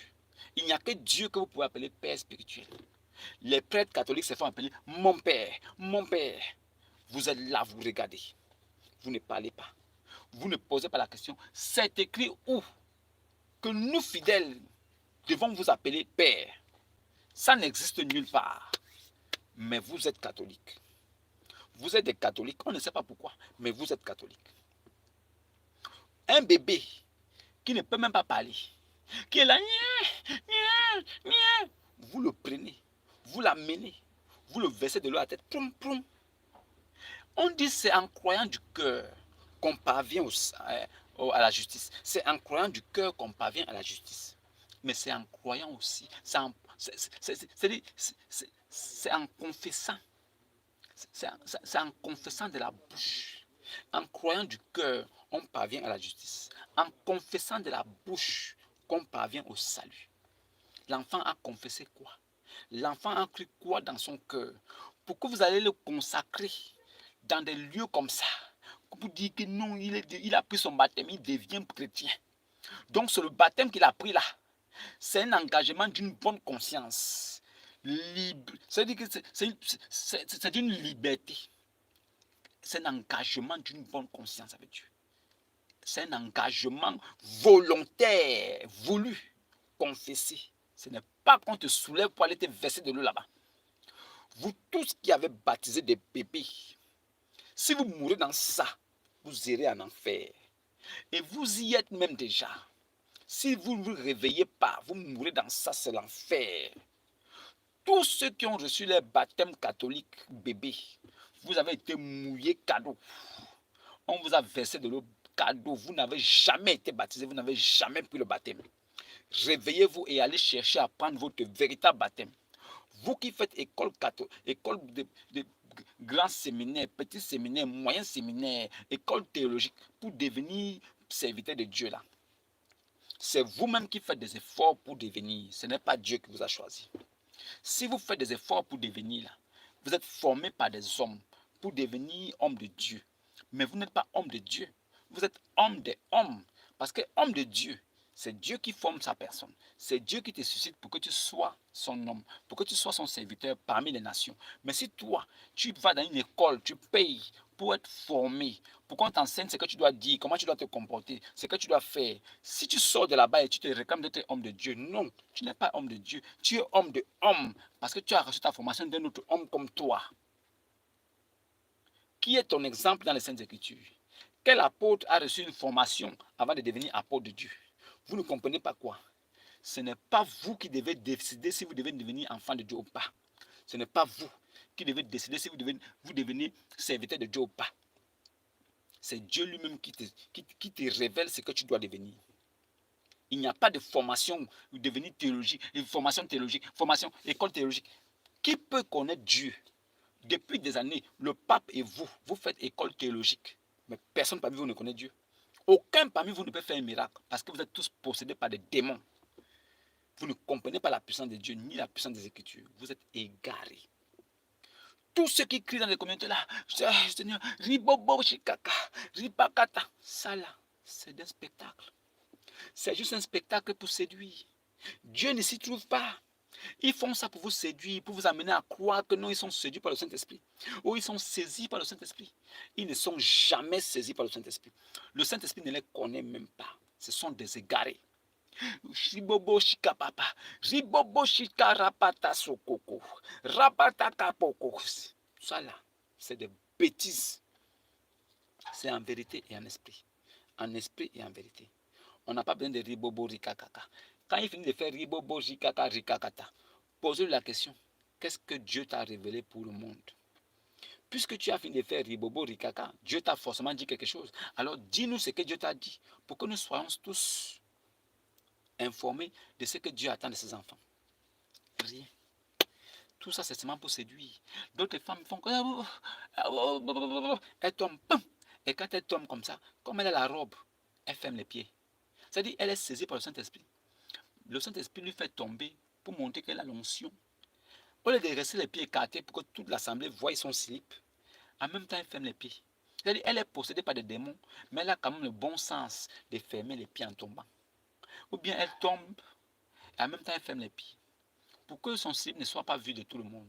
C'est-à-dire qu'il fallait une possession démoniaque contrôlée, une possession démoniaque intelligente. C'est-à-dire qu'on tombe, c'est parce qu'on est possédé par des démons, mais on réussit quand même à faire les choses qu'il faut. Le geste parfait pour pouvoir ne pas exposer quelque chose. Mais on est quand même enfant de Dieu, mais on est quand même possédé par des démons. Le pasteur va nous délivrer. L'assemblée de Dieu, c'est-à-dire que l'assemblée des saints, l'église des saints, constituée de ceux qui adorent le véritable Dieu, qui ont tous pris leur baptême au nom du Seigneur Jésus par immersion totale, qui sont dans la droiture de la parole de Dieu. Mais il y en a parmi encore qui sont possédés par des démons. Comment peux-tu être possédé par un démon alors que tu appartiens à l'assemblée de Dieu? Ce sont des mises en scène pour pouvoir séduire, tromper. Les pasteurs qui disent qu'ils font des prophéties. Oh non, je vais prophétiser sur ta vie. Je prophétise sur ta vie. Quand ils prophétisent sur ta vie, là, après il te dit il faut venir chercher les clés. Ah bon? Donc, Dieu là, quand il t'a formé, ça veut dire que quand il te connaissait déjà avant la fondation du monde. Quand il t'avait déjà programmé pour venir faire un certain dessin sur la terre, il t'a dit viens chercher les clés aussi. Donc les bénédictions que Dieu a données avant la fondation du monde, là, il y a parmi nous des hommes qui ont les clés pour ça. Donc ma bénédiction que Dieu m'a déjà donnée depuis la fondation du monde, là, toi, c'est toi pasteur qui a ma clé, quoi. Donc c'est toi le pasteur là qui a la clé de ma bénédiction. Donc si ma bénédiction n'a pas encore eu lieu là, c'est parce que toi tu as la clé de ça. Oh, d'accord. Donc nous venons sur la terre et c'est vous les pasteurs qui avez les clés de nos bénédictions. Si vous ne nous remettez pas ces clés-là, aucune bénédiction ne peut s'accomplir. Bravo. Vous qui suivez ces pasteurs-là, qui couchent les fidèles, c'est-à-dire il est pasteur, il prend votre argent, il prend encore vos filles, il couche des femmes dans l'assemblée, personne ne sait ça. Il le fait en cachette. Les filles avec lesquelles il copule sont aussi calmes, elles ne parlent pas, parce qu'elles couchent avec l'homme de Dieu. Elle l'appelle l'homme de Dieu. Ce maudit, cet impie qui vient comme un boutiquier. Il a ouvert son magasin. Vous venez faire des achats chez lui. Alors, vous remarquerez que ces gars-là sont très pointus pendant les périodes de fin du mois. Ils organisent des petits séminaires de 2, 3 jours, 4 jours pour que les gens soient là. Parce qu'ils savent que c'est en cette période-là que les gens ont un peu d'argent. Alors, le fait qu'ils viennent, ils vont mettre l'argent dans la quête. Ils vont donner la quête, ils vont donner la dîme, ils vont donner ceci. Lui, il a besoin de ça pour ses projets. Il prie tous les jours, il vous dit de jeûner. Il vous demande de faire Horeb, 40 jours de prière. Faites 40 jours de prière, vous aurez votre bénédiction. Donc, 40 jours de prière sans manger. Mais vous mangez une fois. Certains profitent. Oh non, moi, il fait jeûne à eau. Moi, il fait jeûne à fruits. Moi, il fait jeûne à poisson. Ça, là, c'est jeûne. Personne ne vous demande de faire le jeûne. La parole de Dieu ne vous demande pas de faire le jeûne. Vous n'avez pas besoin de faire le jeûne pour avoir les bénédictions. Non. Mais vous pouvez faire le jeûne de 3 jours, comme le jeûne d'Esther. Vous pouvez faire un jeûne de 1 jour, c'est suffisant. Mais vous ne pouvez pas faire un jeûne de 5 jours, 6 jours. Vous en mourrez. Si vous faites le jeûne, ne mangez pas, ne buvez pas. Le jeûne là, on ne mange pas, on ne boit pas pendant le nombre de jours. Si vous faites 40 jours, sans boire, sans manger, c'est ça le vrai jeûne. Mais si vous faites 40 jours, vous mangez la nuit, vous mangez le matin, ou bien vous mangez toute la nuit, toute la journée vous ne mangez pas. Ce n'est pas le jeûne. C'est un régime alimentaire que vous faites. Ce n'est pas le jeûne. Alors, que de faire ça et de vous séduire vous-même, c'est mieux de ne pas faire. Arrêtez de dire que vous faites le jeûne alors que vous mangez. Faites le jeûne, ne mangez pas. Faites 1 jour, 2 jours, 3 jours, sans boire ni eau, ni nourriture. Ne touchez à rien. Ne vous parfumez même pas. C'est ce qu'on appelle le jeûne. Vous mangez toute la nuit, vous buvez, vous faites tout pour que le ventre soit plein. Et dans la journée, vous marchez comme ça pour dire je suis en jeûne, les lèvres sèches, alors que le ventre est plein. Vous connaissez ce qu'on appelle être en jeûne? Vous savez ce que veut dire jeûne? Jeûne veut dire c'est privé, c'est privation. On ne touche à rien. Si on a dit c'est 40 jours, pendant 40 jours, on ne touche à rien. Vous allez tous mourir. Bande de fabuleurs, de menteurs. Faites vos jeûnes de 40 jours là, ne mangez pas, ne buvez pas, vous allez tous mourir. Vous allez voir que Dieu n'est pas avec vous. Vous êtes des bâtards spirituels. On a fait un jeûne de 40 jours. Ça va vous donner quoi? Vous allez faire jeûne de 40 jours là, toute votre vie, vous serez toujours pauvre. Votre pasteur va prendre votre dîme, votre offrande, votre argent, il sera riche, il va construire une maison, il roule dans les belles voitures. Depuis que tu pries dans cette assemblée-là, tu es toujours pauvre, tu n'as rien. Le pasteur a déjà changé au moins 3 fois la voiture. Il a déjà 2 voitures, une grosse maison. Toi, tu la vois, tu dis, papa, maudit. Tu l'appelles papa. Ce bâtard qui te dépouille, tu l'appelles papa. Il vit bien. Il a déjà les gars du corps. Il prend encore parmi vous des gens qui vont le garder dans l'assemblée. Quand il vient, ils sont en train de marcher à côté de lui comme des gars du corps. Il se prend pour un président. Vous suivez ces gens-là, vous êtes des égarés. S'ils tombent, ils vont en enfer, vous tombez avec eux. Personne parmi vous ne sera épargné. Parce que la vérité est devant vous. Vous refusez de l'accepter. Vous pouvez suivre des impies, des maudits, alors que la vérité vous est révélée. Vous refusez la vérité pour suivre des maudits, des enfants de Satan, qui vous amènent en enfer avec des mensonges et des prodiges mensongers, qui vous font des fausses prophéties. Et dès que ça tombe dans la tombola, ça veut dire qu'il fait une prophétie, il fait une prière, et dès que ça tombe, ou bien il y a une circonstance favorable, quelque chose arrive dans ta vie, il se réclame de ça. C'est moi, j'ai prié sur toi. C'est moi qui ai prié sur toi. Mais il n'a qu'à se réclamer dessus de toutes les bénédictions que Dieu avait déjà prévues avant la fondation du monde. Il n'a qu'à dire que toutes les bénédictions qui viennent sur la terre, c'est lui qui donne ça aussi. Parce que ils font des choses pour la tombola. Ils prient sur toi. Il faut faire un travail, c'est compliqué. Il faut de l'huile d'onction, il faut le ceci, il faut ceci. Demande-lui qui a fait ça dans la Bible. Est-ce que Paul a pris l'huile d'onction frottée à quelqu'un pour faire le travail? Est-ce que Paul a demandé à un fidèle de venir avec l'encens, de venir avec des bougies, de venir avec l'huile d'olive? Il va sanctifier ça. Vous qui prenez l'huile d'olive, là, vous dites que c'est l'huile sanctifiée. Quel est votre exemple parmi les saints apôtres? Quel apôtre de Jésus a utilisé huile sanctifiée? Quel apôtre de Jésus a utilisé eau sanctifiée? Sel sanctifié? Qui?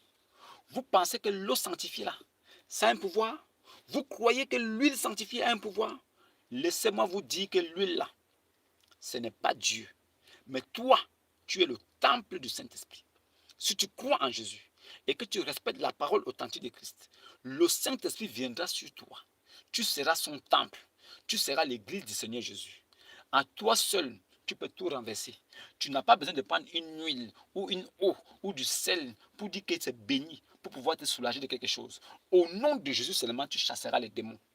Au nom de Jésus, tu peux chasser tous les démons. Tu ne peux pas les taillader. Tu ne peux pas les écraser. Tu ne peux pas les tuer. Mais tu peux seulement les chasser. L'ordre de mission est clair. Vous chasserez des démons en mon nom. Il n'a pas dit vous écraserez les démons en mon nom. Ou bien vous tailladerez les démons en mon nom. Ou bien vous tuerez les démons. Ce n'est pas écrit. Ne faites pas ce que certains hommes vous disent. Vous ne vérifiez même pas pour voir si c'est vrai. Et vous commencez à vous engager dans ça. Et vous vous mettez debout, vous dites que non, vous êtes des chrétiens. Moi, je suis un chrétien. Vous n'êtes pas chrétien. Moi, je recherche des chrétiens ici. Alors, je fais ces vidéos pour que certains chrétiens qui sont dans les ténèbres puissent recevoir la lumière et sortir de cette position-là. Mon but est de dénoncer les choses qui sont déjà passées. Je ne dénonce pas des choses qui ne sont pas encore arrivées. Alors, je me prononce sur les choses qui sont déjà faites. Parce que c'est en leurs fruits que vous allez savoir si vraiment ces gens-là sont les hommes de Dieu. C'est pourquoi j'ai attendu de voir le fruit de ces gens-là, pour pouvoir déterminer d'après la parole de Dieu. C'est la parole de Dieu qui est le juste juge. C'est quand j'ai pesé cela, j'ai fait une comparaison entre les deux, j'ai découvert qu'ils n'étaient pas dans la vérité. Et j'ai aussi découvert que ce n'est pas seulement eux qui ne sont pas dans la vérité, mais tous ceux qui les suivent aussi sont égarés comme eux. Alors, je vous appelle à vous réveiller. Je vous appelle à prendre conscience et à comprendre dans quoi vous êtes. On vous a trompé pendant des années. Ils ne vous ont pas dit la vérité. Ils sont venus tenant la Bible entre les mains, mais n'ayant pas la révélation cachée dans la Bible. Ils vous ont dit des choses pour vous séduire, pour vous complaire. Vous avez accepté. Vous êtes tombé dans le panneau. Aujourd'hui, vous êtes égarés. Alors moi, je viens pour déraciner la mort qu'ils ont sémée dans votre âme et votre esprit, pour vous apporter la vérité de Christ, pour que vous soyez sauvés en la parole de Dieu. Car ce n'est que la parole de Dieu qui peut vous sauver. Et il n'y a que le Fils unique de Dieu qui peut vous sanctifier. Si vous ne croyez pas en Jésus, vous êtes mort. Si vous dites que vous croyez en Jésus, mais vous n'avez pas pris votre baptême, vous êtes mort. Si vous dites que vous croyez en Jésus et qu'il n'est qu'un simple être humain comme votre prophète, vous êtes mort. Parce que Jésus est vivant encore. Il a vécu. Il y a de cela 2023 ans. Il a 2023 ans, Jésus a vécu. Aujourd'hui encore, il est encore vivant. Votre type là a vécu en 620. Il est mort là-bas. Ça s'est arrêté là. Maintenant, vous venez dire que vous croyez en Jésus comme nous. Nous, on vous pose la question. Avez-vous pris votre baptême? Connaissez-vous la seconde naissance? Est-ce que vous reconnaissez que Jésus-Christ soit fils de Dieu? Est-ce que vous avez connu que Jésus a été crucifié, mort et ressuscité? Alors, si vous ne connaissez pas ces choses-là, ne nous dites jamais que vous croyez en Jésus comme nous. Ne nous dites pas ça. On n'a pas besoin que vous nous dites que vous croyez en Jésus. On a besoin de voir les actes qui montrent que vous croyez vraiment en Jésus. Mais par rapport à ce que nous voyons là, nous savons que vous ne croyez pas en Jésus. Et nous avons su. Vous êtes lamentable. Vous vous posez partout dans les carrefours pour montrer que vous croyez en Dieu. Vous voulez prouver au monde que vous croyez en Dieu. Vous ne croyez pas en Dieu. Vous voulez montrer aux gens que vous êtes des croyants. Ce n'est pas comme ça. On a dit en esprit et en vérité. Vous n'avez pas besoin de porter des habits blancs pour nous prouver ça. De porter des chapeaux comme des impolis pour aller prier Dieu. Comment tu peux respecter un homme, une autorité devant toi, tu as le chapeau. Mais pour aller prier ton Dieu, tu mets le chapeau. Tu es un impoli spirituel. Est-ce que tu sais ça? La femme qui tient une assemblée, qui dit qu'elle est vraiment envoyée de Dieu, c'est une impie, une maudite. C'est Jézabel, c'est l'élite, la femme de Satanas. Une femme qui se tient à la chair, qui dit qu'elle doit prendre autorité sur l'homme. Que Dieu te maudisse. Toute femme qui se lève, qui dit qu'elle peut prendre autorité sur l'homme, que Dieu te maudisse. Le jour où tu verras une femme se lever, aller épouser un homme, donner la dot, ce dernier porte son nom. Comme nous, Christ nous a rachetés du monde, nous avons cru en lui, nous sommes allés vers lui et nous portons son nom parce que c'est nous qui sommes son épouse. Lui, il est l'époux. C'est de la même façon que toi, femme, tu es l'épouse de l'homme. L'homme est ton époux. C'est quand tu viens à lui qu'il t'a choisi. Quand il te choisit, tu deviens sa femme. Alors tu portes son nom. Comme nous portons le nom de Christ parce que lui aussi nous a choisis. Si vous ne reconnaissez pas cela, vous êtes des impies, vous êtes condamnés, vous avez blasphémé contre le Saint-Esprit, vous irez tous en enfer, rien ne pourra vous sauver. Aucune femme sur la terre ne peut se tenir à la chair, dire qu'elle prend autorité sur l'homme, ça n'existe pas. Il n'y a même pas un seul verset qui permet à la femme de prendre autorité sur l'homme. De quel droit vous tenez-vous quelque part et dit que vous avez le droit de prêcher? Vous prêchez sur quelle base? Parce que la parole dit que vos fils et vos filles prophétiseront. C'est parce qu'on dit prophétiser. Qui vous a dit que prophétiser veut dire que prêcher? Qui vous a dit que parce que vous devez prophétiser que vous devez prêcher? Qui vous a dit ça? Si vous avez le droit de prendre autorité sur l'homme, alors vous avez le droit de prêcher. Mais si vous n'avez pas le droit de prendre autorité sur l'homme, ne prêchez pas. Dieu vous a donné deux bonnes raisons. La première, l'homme fut formé le premier. Ça, n'oubliez pas. L'homme fut formé le premier. Et la femme fut tirée de l'homme. Donc, elle n'a même pas le droit de prendre autorité sur l'homme. Et de deux, c'est par la femme que le péché est rentré dans le monde. C'est elle qui s'est trouvée coupable. Dieu n'a pas oublié, mais il a dit que la femme sera néanmoins sauvée en devenant mère et en marchant dans la droiture de la parole de Dieu. Vous venez vous tenir à la chair, vous tenez des assemblées, vous dites que vous avez le droit de prêcher. Vous dites que vous avez le droit de prêcher. Les hommes vous regardent et ils ne disent rien. Tous les hommes qui sont dans vos communautés là où vous prêchez là, vous couchez avec eux. Vous vous prostituez avec eux. Dieu dit, vous qui suivez ça, vous êtes des prostituées avec elle. Vous avez couché avec elle. Ce que j'ai contre toi, c'est que tu laisses la femme Jézabel, qui se dit prophétesse, enseigner et prendre autorité sur mes brebis. C'est la malédiction qui s'abat sur vous tous qui êtes là-bas. Toi qui vas sur là-bas, ma maman spirituelle, avec ta barbe là, que Dieu te maudisse. Si tu ne reconnais pas que c'est un commandement du Seigneur, alors ça veut dire que l'évangile que tu prêches là sort de chez toi. Ça ne sort pas des saints apôtres. Si tu te réclames d'être l'église des saints, tu dois respecter ce que Paul a dit. Donc nous comprenons qu'il y a l'église des saints, il y a les églises des malsains. Nous réclamons de l'église des saints. Il y en a qui sont de l'église des malsains. Alors vous qui êtes dans l'église des malsains, shalom à vous et bonne route. Laissez la femme vous prendre l'autorité sur vous là-bas. Continuez votre route. Mais nous là, qui sommes dans l'assemblée des saints, nous savons que la femme doit servir Dieu, mais qu'elle n'a pas le droit de prendre autorité sur l'homme. Elle n'a pas le droit d'enseigner ni de prêcher. Aucune femme dans la Bible, Ancien Testament, Nouveau Testament, loi mosaïque, l'évangile, n'a pu se tenir debout quelque part et diriger le peuple de Dieu. Aucune femme n'a dirigé le peuple de Dieu. Depuis que le monde est monde, il n'y a aucune femme qui a été mise sacrificatrice. Il n'y a aucune femme qui était à la sacrificature.